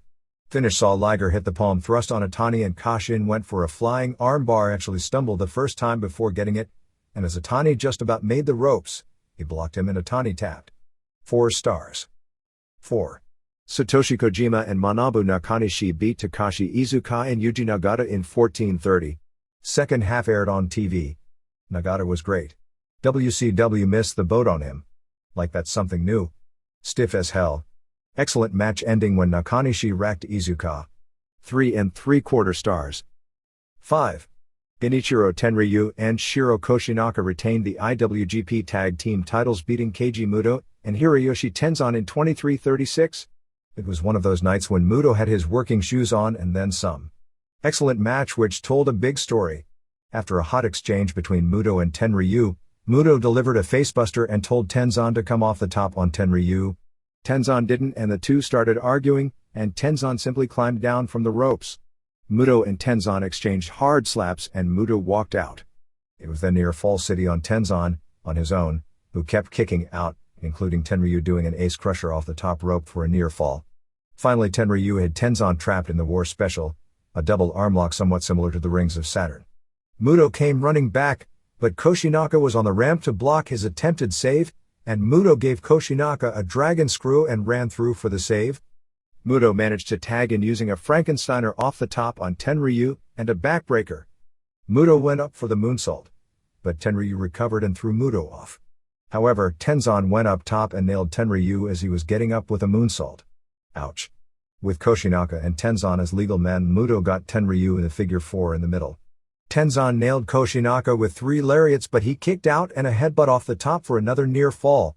He missed a second headbutt off the top and Koshinaka hit Tenzan with a German suplex, but Muto saved. Tenryu back suplexed Muto and Koshinaka German Tenzan after a Tenryu chop, but he kicked out. Finally Koshinaka pinned Tenzan after a high power bomb. After the match, Muto ordered Hiro Saito to take off his NWO t-shirt and he threw it at Kojima. Kojima then took off his New Japan t-shirt. Kojima finally put the NWO t-shirt on and Muto and Kojima walked off together while Michael Wallstreet, Big Titan Bryan Adams, Hiro Saito and NWO Sting and Tenzan were all in the ring acting pissed at Muto and Kojima. 4.5 stars. November 7th, New Japan. 1. Takaiwa and Atani retained the IWGP Junior Tag titles beating Kanemoto and Kashin in 1924. The second half only aired on TV. Every bit what you'd expect and then some. These are the most consistently excellent workers on the planet and also are the most modern when it comes to constantly updating their ring styles. Kashin used a triangle on Takaiwa, who tried to almost power slam his way out, but Kashin held onto the move until Atani made the save. Kanemoto, who wasn't the legal man, did a moonsault on Takaiwa and then a pescado on Atani, but the ref wouldn't count when Kashin went to pin Takaiwa because it was set up by the illegal man. Imagine if that concept caught on. At an earlier point, Atani and Takaiwa did a combination springboard dropkick and powerbomb move. Finish saw another double team move of Atani doing a springboard dropkick as Kashin went up for a flying armbar of Takaiwa, and then Takaiwa delivered his triple powerbomb followed by a Death Valley bomb for the pin. 4.5 stars. 2. Liger pinned El Samurai in 1644 to retain the IWGP Junior title. Samurai really had the working shoes on. He did a tope, followed by a running flip dive over the top, a pile driver on a table, which is one of those thick tables that don't break, and then back in the ring a dropkick to the back of the head followed by a samurai bomb for a near fall. Liger came back, climaxing with a sick-looking super fisherman buster for a near fall. He tried another, but Samurai reversed the move. Samurai came back with a reverse DDT off the top rope followed by a spinning reverse DDT off the top rope. After Liger kicked out, he caught Samurai with 3 palm blows for the pin. 4.25 stars. 3. Tatsumi Fujinami and Nakanishi and Kensuke Sasaki beat Tenzan and NWO Sting and Wallstreet in 11:08 when Nakanishi racked Wallstreet. Only the last 3 minutes aired. Finish came pretty much out of nowhere. It was watchable but in no way was it good. 4. Muto and Kojima formed a tag team for the first time as NWO members beating Hashimoto and Nagata in 1620. Typical excellent super stiff match.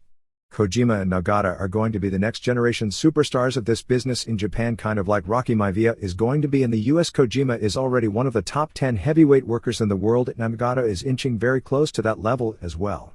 They are both excellent workers and make perfect partners for the two bigger names who both looked good as well in their roles.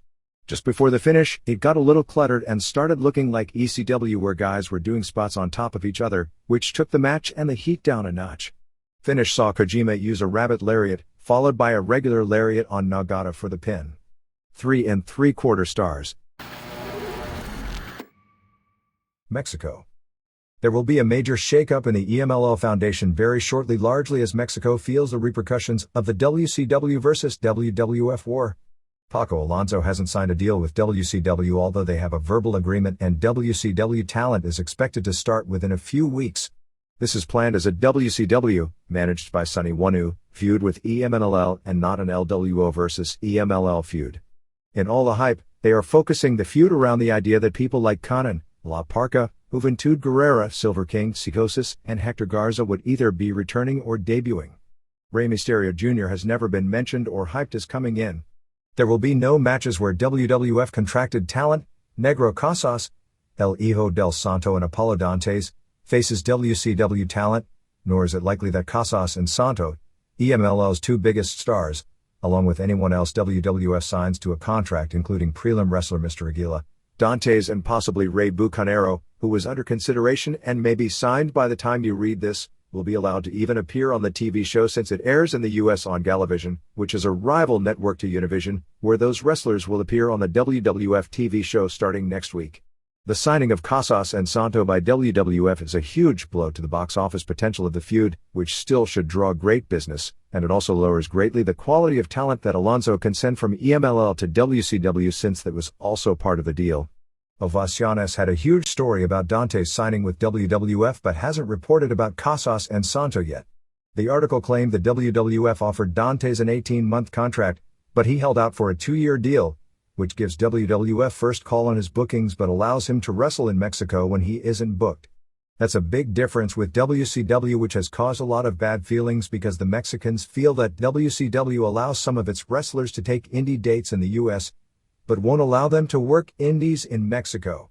Dantes said he didn't want to sign the contract, but his wife convinced him because he was a new daughter to support. Super Crazy, who may also be signed by WWF, has left for Germany.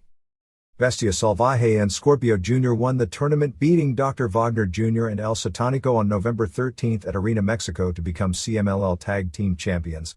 The match was described in the newspapers as not being very good, and that there was great crowd heat for the undercard but little for the main event, which was a Rudos versus Rudos matchup. In the other big matches on the show, Santo and Mr. Niebla and Casas beat Blue Panther and Black Warrior and Fuerza Guerrera and Rayo de Jalisco Jr. and Atlantis, and Shocker beat Gran Marcus Jr. and Pierroth Jr. and Mascara Año 2000 when Pierroth and Marcus both turned on Mascara Año. November 20th at Arena Mexico has Scorpio and Salvaje and Black Warrior versus Felino and Santo and Casas, Atlantis and Lismark Sr. and Salomon Grundy versus Pierroth and Fuerza Guerrera and Universo 2000. The Paps de la Zone de Guerra, Warzone, spectacular on November 15th in Zapopan, near Guadalajara, drew a disappointing crowd blame because there was a big soccer game in the city, although anyone who knows about booking wrestling knows that's an excuse, and if you have the show people want to see, you can compete against any event in the city. The main event was a cage match for the Scandal Trophy with Sangre Chicana and Los Vados Locos beating Cibernetico and Los Vipers when Pero Aguayo Jr. interfered and stopped Cibernetico from escaping when he and Enigma were the final 2 men left. The Vipers all attacked Pero Jr. for costing them the match, bring out Pero Sr. for the save, but they destroyed him as well. Antonio Pena came out to restore order, but Cibernetico, who is feuding with Pena in the same American angle except in this case the promoter is the babyface, attacked Pena and destroyed his glasses. They also had a match with Pero Sr. and Octagon and El Alebrije beating Devastador and Pentagon and Killer when actor Guicho Dominguez told face ref Tropicasas about a foul that heel ref Tirantes overlooked, and they wound up having another 3-way brawl. Dominguez, when he gets involved physically, is totally lame, but he's over like Steve Austin in the buildings. An earlier 6-man veteran Cobarde Sr. did a run-in and hit Latin Lover over the head with a pail, and he did a stretcher job to start a new feud. Lismark Sr. vs. Fuerza Guerrera headlines November 22nd at Arena Coliseo. The general feeling in the press was the October 24th Ocesa pay-per-view show was the best produced wrestling show ever in the Mexico City area, however the matches themselves were terrible. A Super Luchas editorial stated that the great production didn't mean a hill of beans because the wrestling and the wrestlers working the show were awful. The Minis, in particular Mini Rey Mysterio Jr., Max Mini and WWF, are getting over huge at Arena Mexico. There will be more to that story as well. Alfonso Morales has really toned down his criticism of Conan in the media now that he's coming back to Arena Mexico. Morales said it would be great to see all the WCW wrestlers at Arena Mexico because it would result in the best matches in a long time. He also called Conan Cuban in a recent article, after making a big deal a few weeks back that he was an American and not a Cuban. Villano 4 was backstage at the November 6th Arena Mexico show, as was Black Cat of New Japan fame. They are having a major independent show where nearly the entire gate goes to fund the Box Y Lucha Commission on November 20th in Tijuana with Rayo de Jalisco Jr. and Super Astro and Brazo de Plata versus Apollo Dantes and Cien Caras and El Satánico, a losers advance tournament with the final losers both getting their heads shaved with Pandilleros Uno y Dos, Thunderbird and Venom Black, Indio Yori and Firebird and Síndrome and Fantasmas, La Fiera and Arandu and Mr. Tempest versus El Texano and El Hijo del Enfermero and De Predador and more. Lady Apache defeated Tanya in CMLL's first women's hair match in more than 5 years on November 15th at Arena Coliseo. After Apache, Sandra Gonzalez Alvarado won. The scene was really weird, causing some people to speculate that Apache may be leaving wrestling either temporarily or permanently. After she won, her parents hit the ring along with her husband, wrestler Brazo de Oro, real name Jesus Alvarado, and a standing ovation from the crowd which threw some money into the ring. Several women wrestlers who weren't booked on the show came out, including Jocelyn, her main rival, La Diabolica and Lola Gonzalez, and they gave flowers and bow to her. It was never explained why there was such a celebration simply for winning a hair match. The Headhunters, in their final match in Mexico before leaving for the All Japan tournament, turned heel on partner Emilio Charles Jr. on November 10th at Arena Coliseo after both Hunters accidentally did a double splash off the top onto Charles when Villano Tercero, teamed with Cien Caras and Mascara Año 2000, moved. All Japan. In tournament matches thus far, on November 14th at Korakuen Hall had Toshiaki Kawada and Akira Taue beating Headhunters in 8:38 and Stan Hansen and Vader over Mitsuharu Misawa and Yoshinari Ogawa when Vader pinned Misawa in 7:10. November 15th at Korakuen Hall had Bart Gunn and Johnny Ace over Takao Mori and Yoshihiro Takayama in 15:39 when Ace pinned Takayama with a Cobra Clutch Suplex and Kena Kobashi and Jun Akiyama beating Headhunters 0-2. November 16th in Kofu at Headhunters 1-2 over Takayama and Omori 0-2, in 12:46 when A pinned Omori with a moonsault and Misawa and Ogawa 1-1, beating Gary Albright and Giant Kimala 2 when Ogawa pinned Kimala with an inside cradle in 15:16. November 17th in Osaka had Albright and Kimala 2 1-1, beat Headhunters 1-3 in 11:51 when Albright pinned B after a German suplex and Kawada and Taue 2-0 over Takayama and Omori 0-3. When Taue pinned Omori after a dynamic bomb in 13:11. Bart Gunn got over big as fans just wanted to see a newcomer at the Korakuen Hall shows, since that's the smartest audience crowd, and they popped when he raised his left hand because they understood about the Brawl for All match with Steve Williams. Haven't heard if that worked in the other arenas, but people were expecting that would just be a Tokyo thing. Kimala 2 has changed his ring outfit from the old Kimala wear to an amateur wrestling singlet, so he looks like a matching partner for Albright. November 1st TV show did the 5.6 rating. New Japan. It's expected that New Japan will announce at least some of the matches for the January 4th Tokyo Dome this week. What has been announced thus far is that there will be 5 singles matches with New Japan facing UFO as the big draw on the show. That shows double desperation, as both the idea of UFO becoming viewed as a separate promotion and doing its own house shows looks to be failing miserably, and even if it wasn't, it's too soon to do this angle, but New Japan simply has nothing fresh angle-wise for its biggest show of the year. Satoru Sayama was asked to pick his 5 guys, and while not announced, it is believed he'll pick Don Frye, Naoya Ogawa, Brian Johnston, Dave Beneteau, and Murakami Kazunari. No word on the New Japan team. There has also been nothing else announced for the proposed December 30th UFO show at Osaka Castle Hall other than Frye vs. Kazunari as the main event. While not announced yet, there is talk of Frye and Ogawa forming a tag team for the first time to get UFO over as a group that may fight each other, but as a unit, for the December 4th New Japan show in Osaka. Also, they will have all 4 titles: IWGP Heavyweight, IWGP Tag Team, IWGP Junior and IWGP Junior Tag Team, defended on the show, which pretty well would give away that Tatsuhito Takaiwa won't be winning the IWGP Junior title from Jushin Liger on December 4th. Since he and Shinjiro Otani hold the junior tag titles. Apparently it's being considered a very serious possibility that Masahiro Chono may have to retire because his neck hasn't responded to treatment thus far. The tag tourney opened on November 16th in Yokohama before 3,700 fans, with 2 tourney matches, Tatsumi Fujinami and Shinya Hashimoto beating Yuji Nagata and Manabu Nakanishi when Hashimoto pinned Nagata in 16:05 with a DDT, and Genichiro Tenryu and Shiro Koshinaka beat Keiji Muto and Satoshi Kojima in 14:56. That show also featured the retirement ceremony of longtime ref Mr. Takahashi, real name Teru Takahashi, who lives in Yokohama. Takahashi, 57, in his speech said he was very proud that he was able to referee legendary matches with all-time great competitors like Antonio Inoki, Fujinami, Riki Choshu, Hashimoto Chono, and Muto. Takahashi was a former Japanese national champion in powerlifting in the early 60s, who wrestled professionally in Asia. I don't recall him ever actually wrestling in Japan, from 1963 to 1971. He joined New Japan as a referee in 1973 and was considered its top official for most of the past 25 years. It looks like Tenryu and Koshinaka will defend the IWGP Tag Team titles on the War Show on December 11th at Tokyo Komazawa Olympic Park Gym. Big shows for the first quarter of 1999 will be January 4th at the Dome, February 5th and February 6th in Sapporo Nakajima Sports Center, February 11th at Osaka Morishima Arena, February 14th at Budokan Hall, 311 in Kyoto, 317 in Hiroshima and 320 in Nagoya Rainbow Hall. In a non-tourney match, the WCW team of David Finlay and Jerry Flynn were given a win on November 16th over Kazuyuki Fujita and Takashi Iizuka when Finlay pinned Iizuka.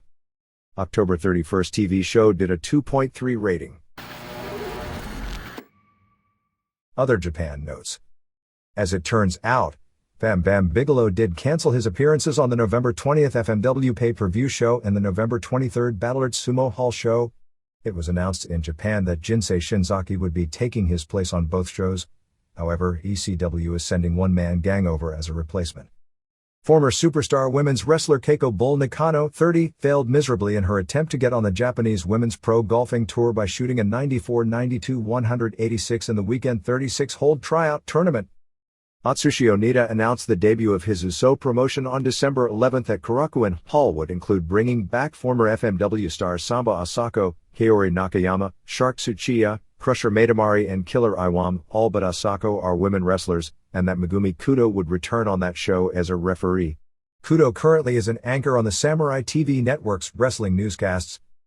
Big Japan Hardcore Wrestling is doing a gimmick show on November 29th at Korakuen Hall where the top 5 matches will all be fought under sumo rules. All Japan Women's 30th Anniversary show on November 29th at Yokohama Arena has Momoe Nakanishi and Miyuki Fuji and Zap Isozaki vs. Ri Tamada, Urgin and Miko Akino Urgin, and Sachi Nishibori, IWA Chicago Shiratori JWP, vs. Yuki Lee JWP, a men's/women's/midget interpromotional match with Alexander Otsuka, Battle Arts and Yone Jinjin, Michinoku, and Kanako Matoya, JWP, and Little Frankie vs. Yuki Ishikawa, Battle Arts, and Grand Naniwa, Michinoku, and Emi Motokawa, IWA, and Tomozo Tsunekake, Nani Takahashi and Tomoko Kuzumi, JWP, vs. Rieko Amano, JWP, and Tomoko Miyaguchi, JWP, Yuko Kosugi and Sumi Sakai.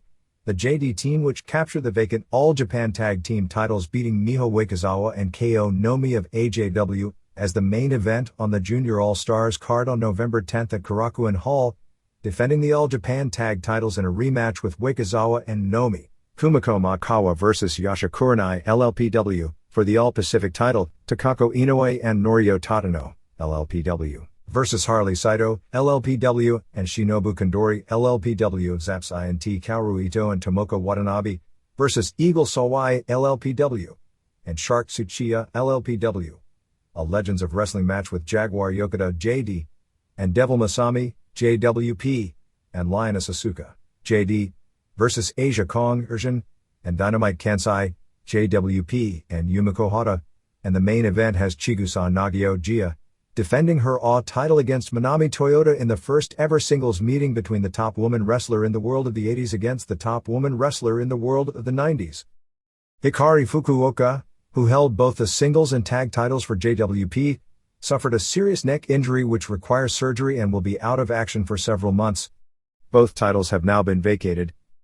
Cuddy Suzuki's final match will be on the December 27th JWP show at Korakuen Hall. Fuyuki Gun ran a survival war team deal on November 15th at Ariake with Fuyuki's team, Fuyuki, Chado, Koji Nakagawa, Yukihiro Kanemura and Gedo, beating Hayabusa's team, Hayabusa, Naohiko Yamazaki, Hisakatsu Oya, Riki Fuji and Flying Kid Ichihara, in a 7-match series of bouts that lasted 68:09. The deal is they started as tag matches, and the loser of the match was eliminated and would be replaced by a new member of the team until everyone on one team was eliminated. It wound up at the end with Hayabusa, who wrestled 6 straight matches, left alone with Fuyuki Jado and Nakagawa before losing. Here and there.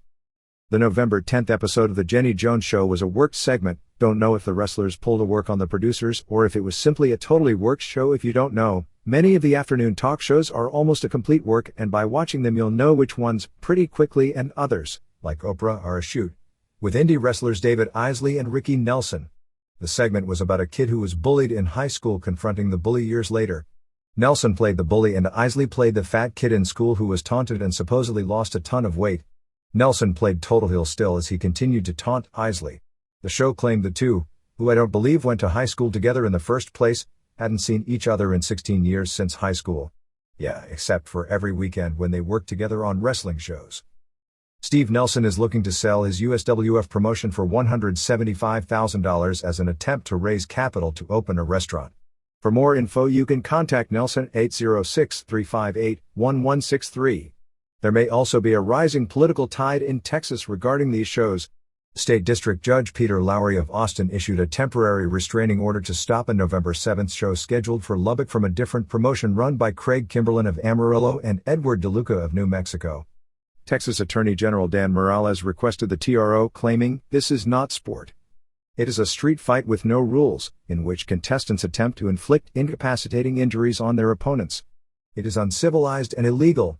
The state claimed they were promoting the show without a boxing license, and geez, like is it a boxing show? Kimberlin said that not only are his events not boxing, but they are amateur events sanctioned by the American Combat Pancration Association, however that association isn't licensed in Texas or New Mexico. Kimberlin also ran into trouble for not having paid tax on prior events he's promoted. Kimberlin claimed the show is exempt from licensing and taxes because it's an amateur event, but the licensing agency claims it's not an amateur event because Kimberlin was paying fighters, referees and judges. However, Kimberlin said that no fighter was getting paid and all competitors had to pay $25 as an entry fee. Tom Drake, who served in the Alabama legislature from 1962 to 1998, had an article in the Atlanta Journal-Constitution claiming to have preceded Jesse Ventura as a wrestler turned politician. The story claimed Drake continued to wrestle through 1978, while in the Alabama House, quitting when he embarked on an unsuccessful run for Alabama lieutenant governor. He claimed he wrestled the likes of Buddy Rogers, Danny Savage, Killer Kowalski and Freddie Blassie and wrestled several times on the same cards as Ventura. He also claimed to have been the captain of his college wrestling team at University of Tennessee Chattanooga and a conference champion and Olympic Games hopeful, along with being a football star who played both ways and played in postseason All-Star games and was an All-American, and that he's getting back into pro wrestling as a TV announcer. He claimed to have been a Pittsburgh Steelers draft pick, and they offered him $5,000 and the NWA offered him $15,000. If you're suspicious about some, if not all of this information, you aren't the only one. I've talked with a few people on this subject. While I can't say I've heard of every person who ever wrestled, because nobody ever could, I've for sure heard of every named wrestler of the past 45 years, and the idea that an active pro wrestler in the 70s would also be a member of a state house and nobody in wrestling would even know about it doesn't add up. Particularly the idea that he shared cards with Ventura, who to the best of my knowledge, never wrestled anywhere near Alabama until 1984. All Pro Wrestling has ended its bi-weekly Gym Wars shows at its school in Hayward.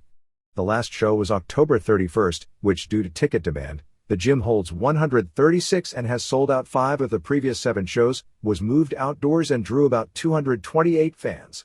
At present they only have one house show booked for the remainder of this year on November 21st in Pinole, California, even though they've hired Alan Berry to work in expanding the schedule and to help get a TV deal going. Greg Price has changed the name of his promotion from NWA All-Star Wrestling to Mid-Atlantic Championship Wrestling after purchasing the rights to use the name of the company Jim Crockett promoted the territory as during the 70s and 80s. At their November 14th show, they announced that Vader would be coming in for some dates. After staying out of action due to the WWF angle, with the exception of the NWA Anniversary show, Dan Severn was allowed back on the indie scene over the weekend, wrestling Hack Myers in Gainesville, Florida and Jimmy Cicero in Punxsutawney, Pennsylvania. Billy Jack Haynes was back in the news this past week in the Portland newspaper in a column that went so far as to say that recreational substances and fast dogs are of particular interest to Billy Jack. It talked about Haynes convincing a member of the St. Helens, Oregon Chamber of Commerce that he could bring wrestling to their village. The guy introduced Haynes to merchants who chipped in money for advertising, loans, and purchasing tickets. One guy allegedly loaned Haynes $3,500 to buy a ring. Then Haynes disappeared. A criminal report was filed and it's been turned over to the state district attorney for a possible indictment. Phil Hickerson, a big area star in the 70s, as tag team partner of future member of the Midnight Express, Dennis Condrey, showed up on the November 14 Memphis TV show doing commentary. Brian Christopher said he was going to expose Jerry Lawler with secrets only he knew. They set up a feud with Streak versus Vig Grimes when Grimes attacked Streak in a match against Baldo. Grimes, according to our reports, is doing great when it comes to interviews. Hickerson is now working as a radio DJ and was apparently on the show to promote a show that evening in Trenton, Tennessee. Anyway, Christopher confronted Lawler and asked if he had 2 kids from his first marriage. Lawler asked what this has to do with wrestling. Christopher asked what does Stacy have to do with wrestling. Christopher told Lawler the only reason he has Stacy is because he's over the hill and needs to have a bleached blonde bimbo with him just like Bill Dundee, which brought Dundee and Samantha out. Announcer Dave Brown walked off at this point and they all argued. Dundee wrestled Christopher, ending when Lawler shoved Christopher off the top rope for a DQ. Dundee was mad about Lawler costing him the match, so they had a 3-way brawl which ended up with Stacy and Samantha fighting as well. At the spot shows for this company, Lawler and Christopher work against each other on top with Christopher playing his WWF semi-gay character. Michael P.S. Hayes, WWF announcer Doc Hendricks, worked in Indy for Mid-South Wrestling on November 8 in Houma, Louisiana. There was a Cauliflower Alley Club combination show, banquet and convention in Pittsburgh over the weekend. The banquet itself only drew about 50 fans due to the $100 per plate price. The biggest names there were Donna Cristantello, Johnny DeFazio, Ernie Ladd, Killer Kowalski, Diamond Lil, Fabulous Moolah, Mae Young, Ivan Putski, Luthez, and Baron Shikluna. Among those advertised but not appearing were Fred Blassie, George Steele, and Harley Race. Not sure why Bruno Sammartino and Dominic DeNucci weren't involved, although there is much heat between Sammartino and Thez over Thez's autobiography because Thez knocked the wrestling ability of Antonino Rocca and Primo Carnera. Geez, from what we've heard, next to Carnera, Jim Hellwig was Ric Flair, so it's not like he was knocking a guy who was anything but a boxing-created gimmick, who Sammartino was friends with and teamed with early in his career. Thez was actually kind to Sammartino as a person, but that wasn't good enough since he had the audacity to claim Sammartino's actual ability as a wrestler was largely a media creation. Both Moolah and Young wrestled on a Pittsburgh show at the Hilton on November 15 and drew more heat than all the male wrestlers that worked the show, most of whom were 1/3 their age.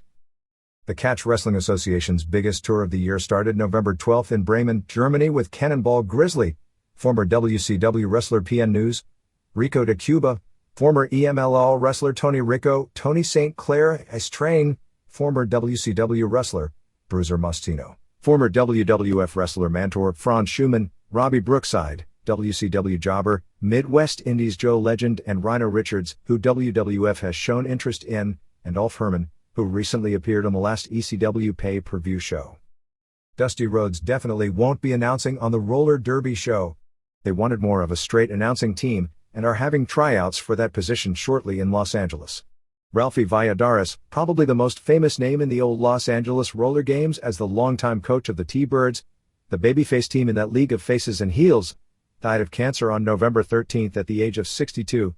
The 5'2" former jockey hopeful was born in Guatemala, known as the Guatemalan Flyer, and was a big hit with the Latin fans for games at the Olympic Auditorium and around Southern California, and later spreading as far as Australia and Japan when the T-Birds became big hits on TV in both countries. He was an all-star jammer in roller derby in the late 50s, and switched when Roller Games, a rival promotion, formed a team out of Los Angeles in 1960 and the Tiny Skater became its most identifiable star, remaining as a top star and trainer of skaters through every attempted incarnation of the T-Birds through the early 90s. His wife Honey Sanchez was a skater, as his daughter Gina. Pennsylvania Championship Wrestling on December 4 in Reading, Pennsylvania at the Cloisters have Christian Cage in the main event plus Jim Cornette, Reckless Youth and more. NWA New England on November 29 in Chelsea, Massachusetts at the Armory has King Kong Bundy as the headliner plus NWA Tag Champs Eric Spraxia and Knuckles Nelson. NCW on November 21 in Red Lion, Pennsylvania has George Steele and Missy Hyatt. Empire Wrestling Federation on December 13 in San Jacinto, California at Valley Wide Rec Center has Honky Tonk Man vs. Doink the Osborne and Suicide Kid, Mike Henderson, who was on the Learning Channel special, versus Christopher Daniels. Eva at Bowdoin College in Brunswick, Maine on November 21 has Tito Santana, and Bob Orton headlining. MMA. Plans at this point for the January 8th UFC pay-per-view show are two signed matches that we've already talked about.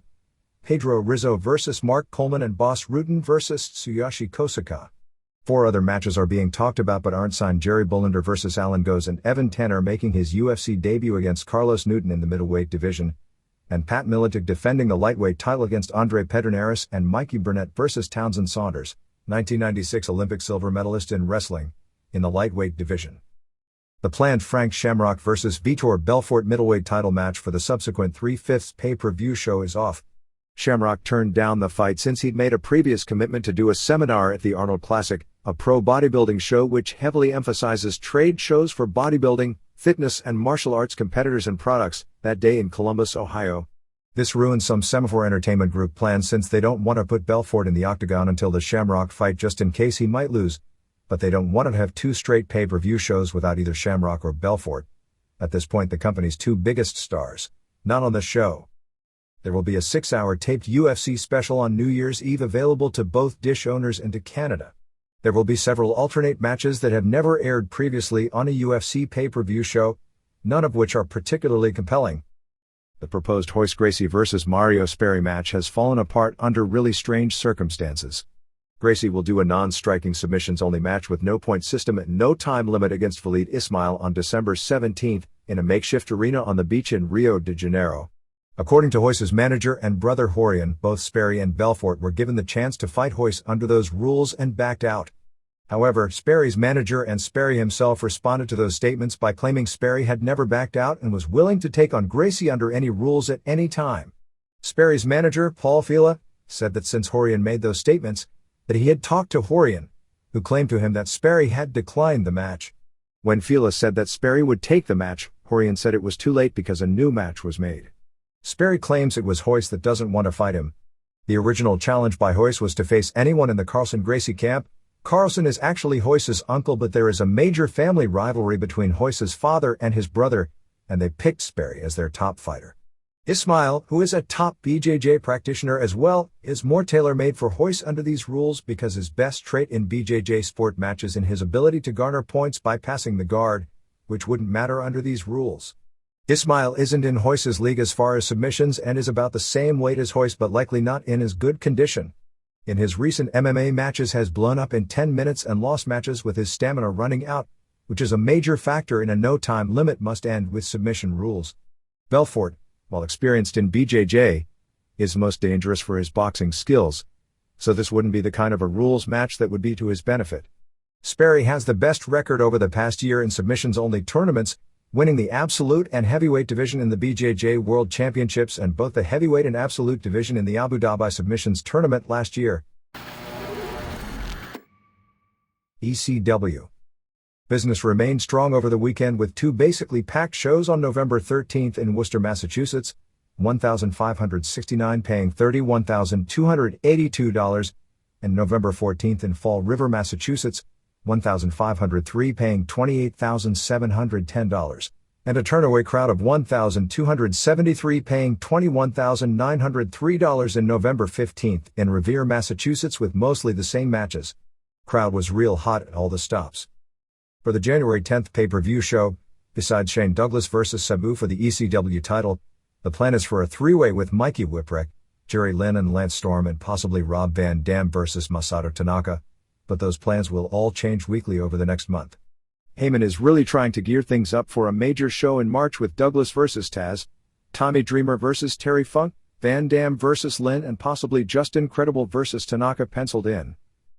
The highlight of the week were said to be matches with Van Dam vs. Lynn, particularly the Revere match which went 19-24. Paul Heyman is grooming Van Dam for the spot-face spot and the crowd already thinks he's Shawn Michaels and he wants him in long matches so when he gets to the spot where he has to main event, he can do a strong title match. One-Man Gang missed the second 2 nights after injuring his ankle the first night in the match with Van Dam. They also messed up the finish as Gang failed to catch the chair for the Van Daminator, and actually caught the chair with his face and then Van Dam couldn't kick the chair but with Gang hobbling, they went home anyway. They continued to strip Tammy Lynn bitch down to her bra and panties every night. When fans chant for Tammy Sitch to show her stuff, She pulls down her top but Chris Condito blocks the fans' view, while Francine plays the main event heel bitch because she won't take whatever limited clothes she's wearing off at all. Jack Victory had a first operation this past week and it's expected there will be more to come. Lance Storm mainly did run-ins this weekend because his shoulder was bothering him. Dreamer wrenched his back in Revere but no doubt will be wrestling this coming week. Balls Mahoney broke his nose twice over the past 2 weeks, once in Queens and the other time in Revere. Skull Von Crush debuted and looked okay. Sabu and Mike Lazansky had a match in Fall River, Massachusetts that was said to be the worst match in ECW in many years as they missed every spot badly. The ECW CD fell out of the top 200 in its second week out. Dudley's vs. Tanaka and Balls continued to have basically the same match every night. The title change match from Queens aired on TV and I thought it was probably a step down in quality from the pay-per-view match, which was only decent. It got over great because the Queens crowd seemed into any brawling, whether the brawling looked bad or not, and they did a lot of brawling that on TV looked worse than their previous matches. The dueling chairs and simultaneous 2 counts in succession make every match the same, and since fans have seen these guys deliver brutal chair shots, when the chair spots were somewhat weaker, it is almost disappointing, and the damage is still unsettling. Joel Gertner took one of the sickest chair shots you'll ever see in Queens, although I'm told over the weekend he was taking them just as bad. They are trying to push the ideas of the Dudleys as the most successful tag team in ECW history and trying to push the idea of them being the best team in the world. The other TV match was Van Dam vs. Creamer, which went 18:06. Van Dam looked great over the final 4 minutes. Match had all the excessive run-ins toward the finish to make it look like a longer version of a Nitro match. WCW. Nitro on November 9th in Wichita, Kansas drew a sellout 8,908 paying $185,109.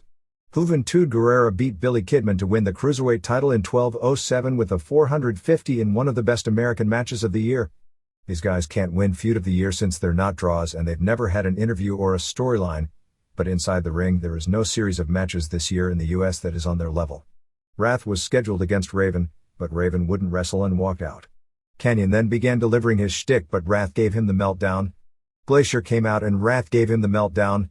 Both guys stayed on the mat asleep through the commercial break and they rang the bell for the match. That was really dumb. They woke up and had the match with Kanyon using the flatliner in 2:59. Wrath used a sick-looking rocker dropper with Glacier landing face first on the ring steps. Sonny Wanu beat Kaz Hayashi in 1:31. This sucked. Hayashi came out as El Gringo. He was supposed to lay down, as Sonny indicated he'd paid the guy who laid down for him. The guy didn't lay down, unmasked, revealing Hayashi. Of course nobody knew or cared, which killed the entire gimmick. Ernest Miller came out and kicked Hayashi and Sonny pinned him, which makes Hayashi look even dumber as he outsmarted a manager and still got beat anyway. The angle sucked the first time on WCW Saturday night. Stevie Ray and Horace Hogan beat Dean Malenko and Steve McMichael via DQ in 3:45 when Ray hit McMichael with a slapjack, but Arn Anderson ran in and clocked Ray, Horace and Vincent with a tire iron. Arn was arrested and taken to jail, so we're told, and you know those announcers would never lie to us. Ric Flair did an interview. Crowd went crazy. Flair introduced Barry Windham saying he was paying his own money to bring Windham back. Eric Bischoff came out and they argued with Bischoff acting like he didn't want Windham around. And people say Bischoff's made nothing but bad decisions this year. Eddie Guerrero beat Rey Mysterio Jr. in 4:55 after Juvie screwed up trying to get at Eddie and instead leg dropped Rey, causing Eddie to pin him. Because he lost, Rey had to join the LWO. Chavo Guerrero Jr. and C. Scott Putski in 3:16 when Bam Bam Bigelow, who signed a 3-year deal with WCW on November 11th, showed up as an outsider and destroyed both of them and challenged Goldberg. Goldberg showed up and they had a really wild pull-apart. Bischoff yelled at J.J. Dillon for being at fault for all this happening and they argued with Bischoff firing J.J. and him driving off. Saturn beat Conan via DQ in 7:04 when the LWO attacked. Just a complete mess. It seemed nobody had a clue what they were doing. Saturn was fighting 10 LWO guys at once and not selling. You haven't lived until you've seen Saturn and Hector Garza's attempts at brawling. Then Conan challenged Saturn to come back and he did and basically jumped all over Conan and kicked his ass. Conan took a stiff punch and was knocked silly legit, and had taken a stiff kick earlier in the match and just laid there so Saturn had to stay on top of him, making Conan look like a total fool. Well, at least that made it everyone near the ring in that match. Buff and Scott Steiner came out with their own ref, a local lifter who actually was pretty charismatic. They brought out a guy in drag as Rick and Scott's mom, and Buff started beating her up because Scott said it would be okay. Rick came out and said it wasn't his mom, and pulled his wig and dress off. Scott Norton showed up and the three of them beat up Rick and the ref counted 3. Bobby Duncombe Jr. beat Chris Jericho via count out in a TV title match in 4:34.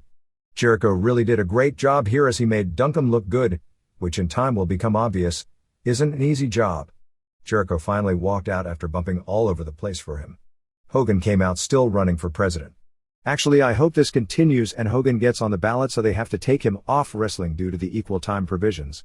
They brought out a chunky Monica Lewinsky lookalike as Hogan's intern and she pulled a cigar out of her bra. She went to leave and Bobby Heenan made a remark about having to roll her out in a wheelbarrow. Somehow Hall and Bischoff ended up arguing and Hall attacked Bischoff for no reason. Hogan then jumped Hall. Kevin Nash saved Hall, which really makes everyone want to see Nash versus Hall.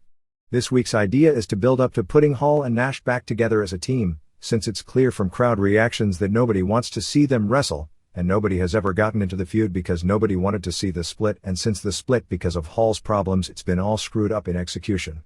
Benoit beat Bret Hart via DQ in 6:39 when Hart destroyed his bad arm with a chair. Malenko ran in for the save but Hart destroyed him as well.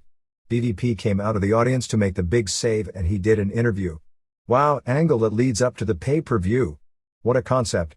Finally, after plugging it for an hour, Goldberg and Bigelow came out and started brawling outside the ring for about 90 seconds before everyone broke it up.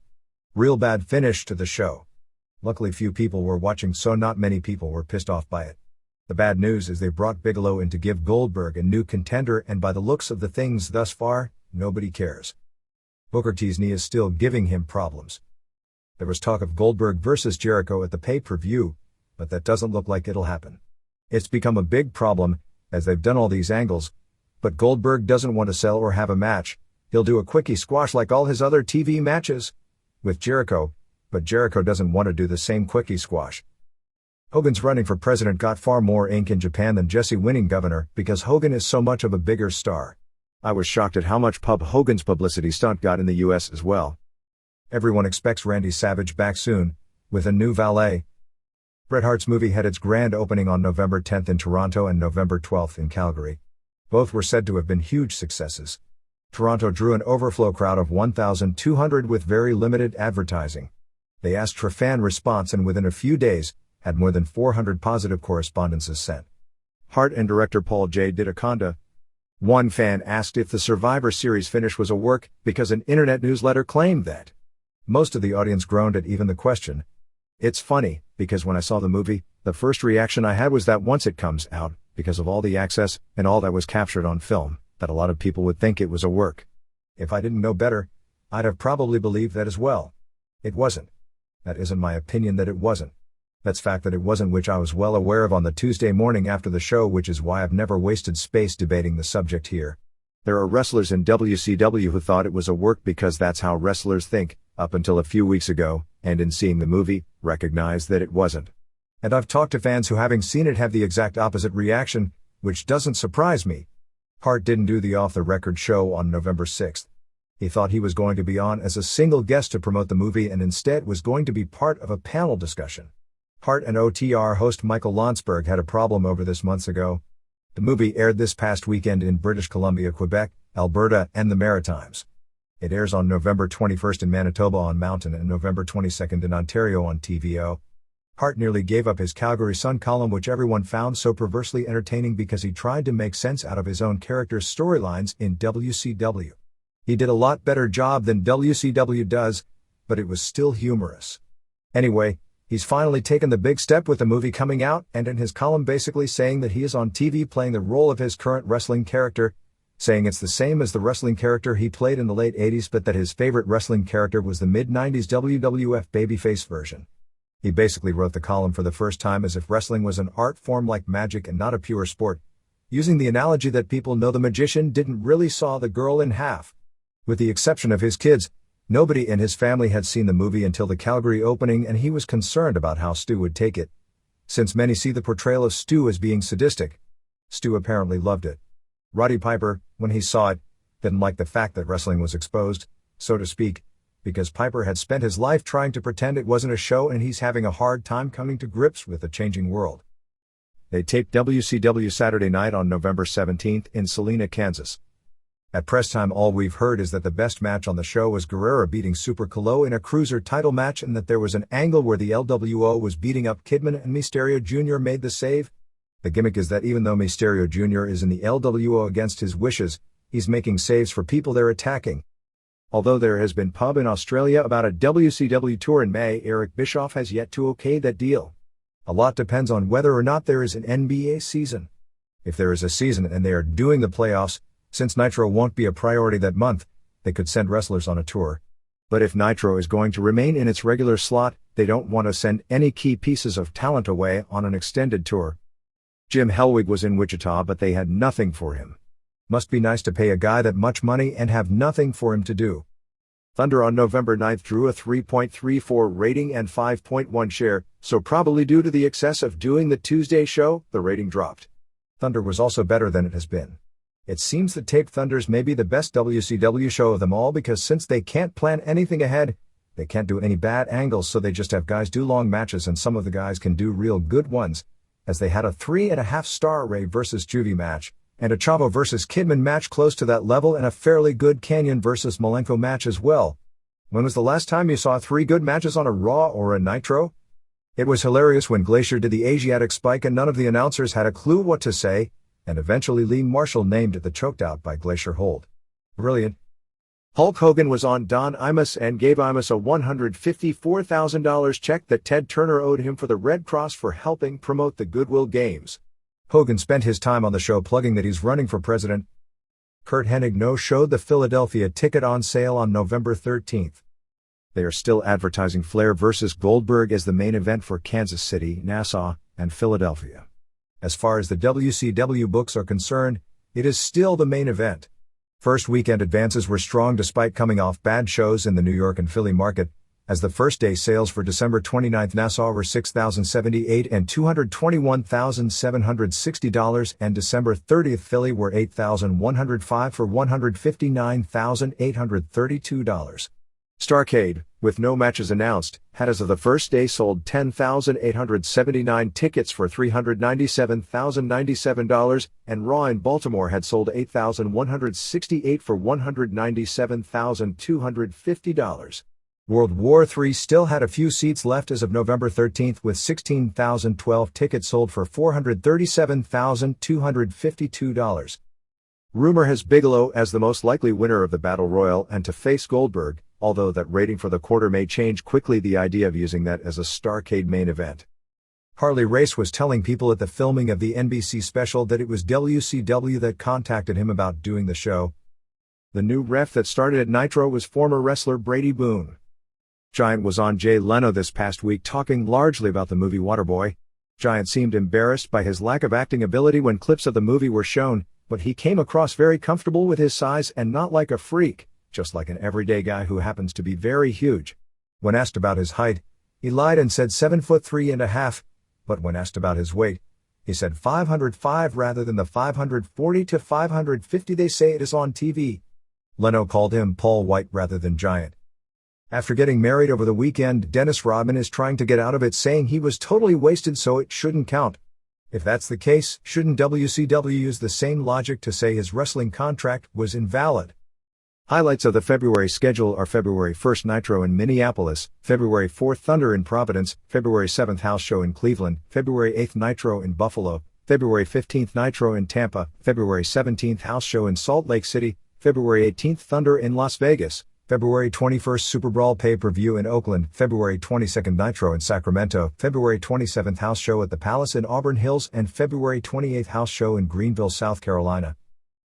They are planning a Nitro on March 29th in Toronto. WCW Saturday Night on November 14th drew a 2.4 rating. WWF Top 2 matches on the December 13th Rock Bottom pay-per-view from Vancouver will be Rock vs. Mankind for the WWF title and Austin vs. Undertaker in a Buried Alive match, and if Austin doesn't win, he's out of the Royal Rumble.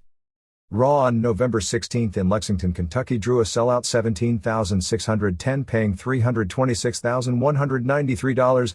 It was the only regular house show of the weekend. Merchandise was $100,568 or $5.71 per head.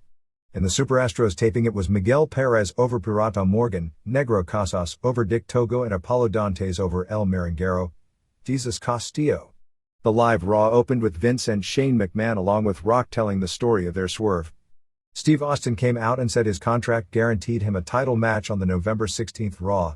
McMahon said he already had his title shot in the tournament the night before. Austin named a local judge who claimed he had ruled the contract was binding, and then they aired a videotape of Judge Mills Lane of boxing refereeing fame, ruling the contract was binding and setting up the title showdown for the main event. New Age Outlaws beat Kurgan and Golga in 2:53 when Shaggy 2 Dope of ICP. They had actually had a 5-event deal that ran out and were given a new deal, came off the top with a chair but hit Golga and he was pinned. ICP and Oddities continue to have their problems. Anyone who wears tights like Billy Gunn does in public is anything but cool in this world. They aired a localized promo for a San Jose house show on November 22nd, still listing Jacqueline as defending the women's title. Vince told Pat Patterson to talk to Mankind and smooth things over and bring him to the office. Ken Shamrock challenged Big Boss Man to an IC title match. Val Venus pinned Mark Henry with a schoolboy when Henry was distracted by the returning Chyna in 2:37. Chyna had her new face, with her jaw, cheeks and lips all looking to have been redone, and apparently she's suffering male pattern hair loss as well. I guess it's still healing because it looked really weird. Patterson came back and Vince told Gerald Briscoe to get Mankind. Goldust and Steve Blackman beat Jeff Jarrett and Blue Blazer Tom Pritchard in 2:09 when Blackman pinned Blazer after a front kick. After the match, Jarrett and Owen Hart attacked Blackman as he was trying to unmask Blazer. Briscoe came back all nervous about hearing sounds in the boiler room. Slaughter called him a wimp and they dared Slaughter to get him. Slaughter left, then came back saying he seemed out of his mind. Vince then told all three to get him.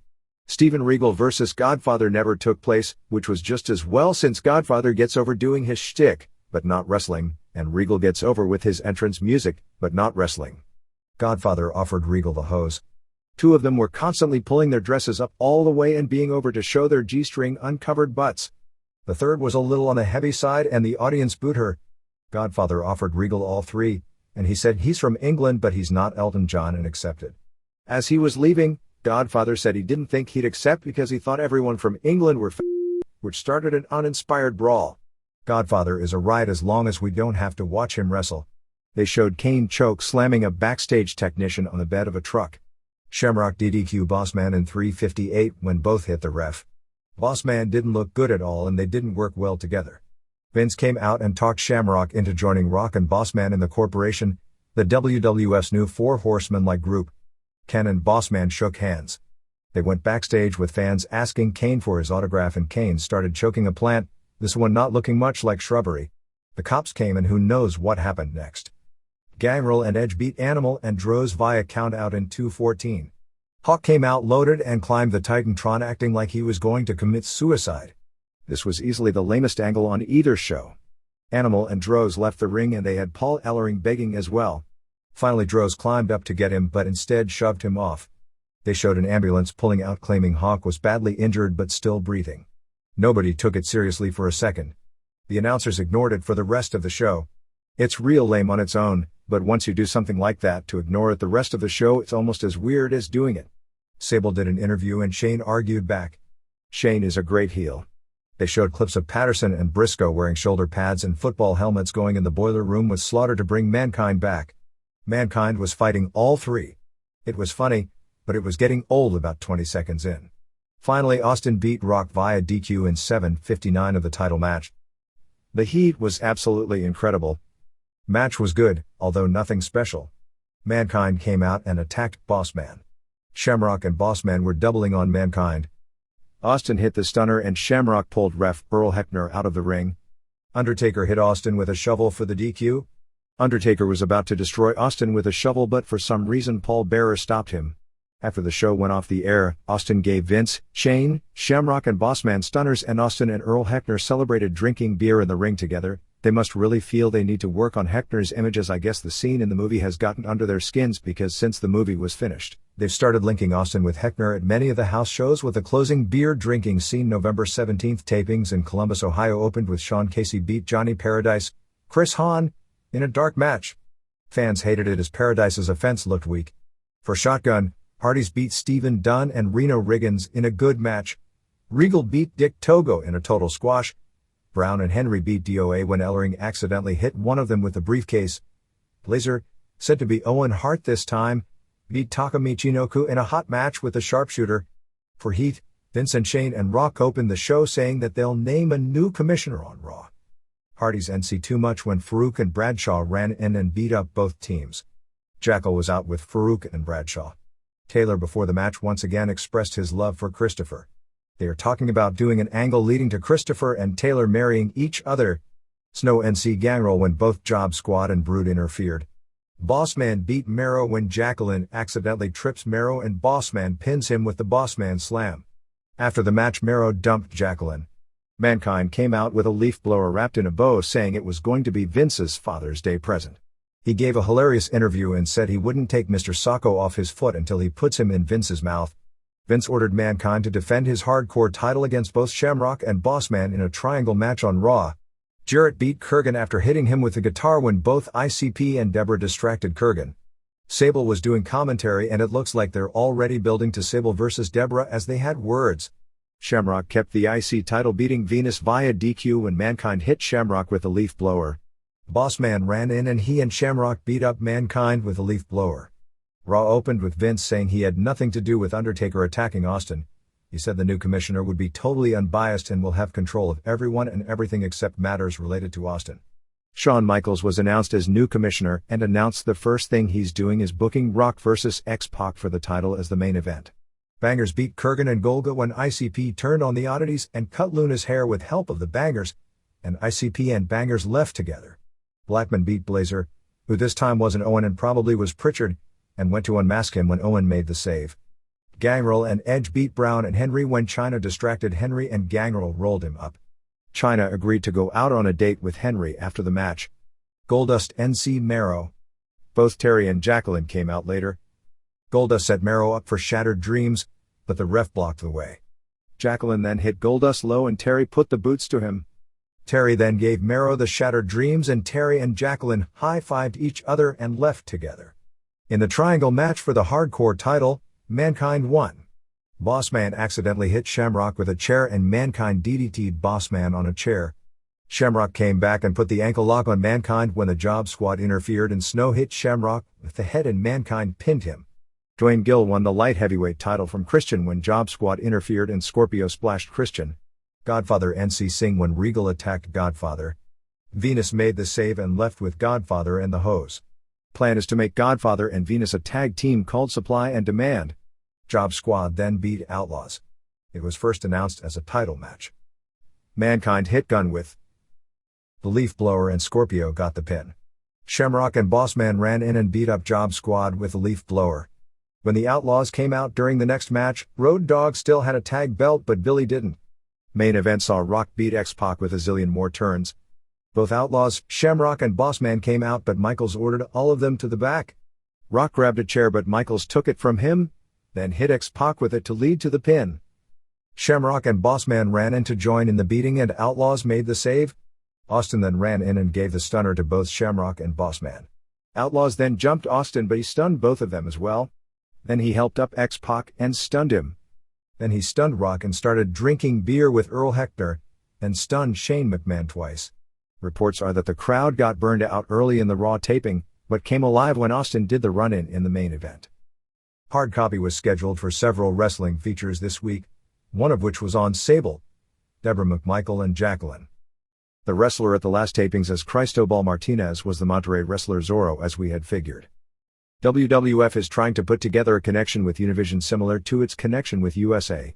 They are trying to get their Latino wrestlers on soap operas and movies on the network, which has a ton of exposure in South America, and could set up tours in that part of the world. The plan right now is to keep the Latin wrestlers off Raw and the other shows so they don't have the deal where the stars of the Latin show are just jobbers on the real show, which killed WCW making the Telemundo deal. In particular, they are trying to market Armando Fernandez, Tarzan Boy, in Spanish soaps in the US to make him a heartthrob celebrity. At this point in time, the idea is to take 2 episodes of Super Astros during every bi-weekly taping. There are no plans at present to expand the show from its 30-minute time slot to a 60-minute slot. Savio Vega's neck injury is career-threatening. When the wrestling story runs in TV Guide, which should be this week, it won't be a cover story except in Florida. Among others planning major wrestling stories this week are Electronic Media and the Seattle Times. There was a TV news profile on Shawn Michaels in San Antonio. Michaels has been making appearances at some Jose Lothario indie shows in his hometown of late, although obviously not wrestling. Michaels talked about opening a wrestling school in San Antonio, that he'd be getting married in September, that he has 3 messed up discs in his back and 2 bad knees, and that his wife doesn't want him wrestling full-time. December 13th pay-per-view in Vancouver, BC is sold out to the tune of 15,336 tickets for $380,713. SummerSlam is now a definite for August 29, 1999 at Target Center in Minneapolis. Some major shows the first quarter of 1999, January 2nd in Detroit at Cobo, January 3rd in South Bend at Notre Dame, January 10th Heat taping in Beaumont, Texas, January 11th Raw taping in Houston, January 12th Raw taping in San Antonio, January 17th in East Rutherford, New Jersey, January 24th Royal Rumble at the Anaheim Pond, January 25th Raw in Phoenix, January 26th Raw in Tucson, January 30th in Cleveland, January 30th in Pittsburgh, February 4th Raw in Fayetteville, February 5th Raw in Greensboro, February 7th in Madison Square Garden, February 8th Raw at Toronto Skydome, February 13th at the NCR Center in Fort Lauderdale, February 14th pay-per-view in Memphis, February 15th Raw in Birmingham, February 16th Raw in Nashville, February 18th in Lexington, February 19th in Boston, 3/1 Raw in Cleveland, 3/2 Raw in Pittsburgh, 3/6 in Chicago, 3/7 in Milwaukee, 3/12 in Anaheim, 3/13 in San Diego, 3/14 Heat taping in Bakersfield, California, 3/15 Raw taping in San Jose, 3/19 in New Orleans, 3/21 in Houston, 3/22 Raw in Hershey, Pennsylvania, 3/28 WrestleMania in Philadelphia, 3/29 Raw in East Rutherford, New Jersey, and 3/30 Raw in Uniondale, New York. Weekend ratings saw Live Wire on November 14th do a 1.9, Superstars on November 15th do a 1.6, and the Live Heat show before the pay-per-view did a 3.93 rating. Once again, the USA Network follow-up shows After Heat got no bump, Wrestling with Pac Blue falling to a 1.7, which is lower than it was doing before Wrestling was in the time slot. The Reader's Pages. WWF Direction. My appearance on Court TV on November 18th, in which I criticized current booking direction of wrestling, may prompt some comments from your readers. At the risk of sounding pompous, I'm trying to rescue wrestling from itself. I can't destroy wrestling, but wrestling sure can destroy wrestling. I truly believe the current booking direction, especially of the WWF, has the potential to do serious long-term damage to the sport. Industry insiders and other subscribers who might be concerned that wrestling might suffer if it gets too much attention from people critical of it, should, if they are truly fans, be far more concerned about the long-term viability of the sport, and more so they should be concerned about what the booking we've been subject to by some of the sick minds at the WWF might be doing to our kids. Holding a gun to someone's head and pulling the trigger? Pouring gasoline on a pile of live bodies? What the hell kind of sick, depraved minds are feeding our kids this crap? And, more urgently, why are we letting our children partake? As bad as promoters are for dishing up this stuff and as irresponsible are the TV program execs for allowing it to air, parents are the most deserving of our disdain and disgust for allowing their children to watch it. I was disappointed, but not surprised, that so many of my fellow panelists, among them 4 attorney generals of Mississippi, Minnesota, Delaware, and Maryland, didn't know until I told them what was even going on in wrestling, and how a sport and a TV product aimed at gets was getting away with attempted murder. I think and hope that the sport will get some more scrutiny now by the attorneys general with whom I spoke, and maybe even the cable industry, but that may be naive of me. During a break in the November 10th taping, I asked the student audience how many of them had seen Raw the night before, when Kane poured gasoline on a pile of bodies. More than half, and almost all the males, said they had and could recount the storyline. It was only at that point that the other panelists began to take notice, especially Michael Moore, the high-profile AG of Mississippi. He has an 11-year-old son who is a big wrestling fan. He was sitting next to me and leaned over and told me during the next break that he was going to watch wrestling with his son now to see what I was talking about. I could tell he didn't think what I was talking about was really happening, as it didn't fit his preconceived notion of pro wrestling. My guess is he was thinking, surely this stuff this Cruz guy is talking about wouldn't be allowed to air. It was a big turnaround from the reaction I got earlier before the show when the other AGs and Michael Medved, The conservative film critic and representatives of the American Medical Association and National PTA all basically blew me off once they heard what industry I was from. By their demeanor, they seemed to consider wrestling as a harmless cartoon not worthy of their attention.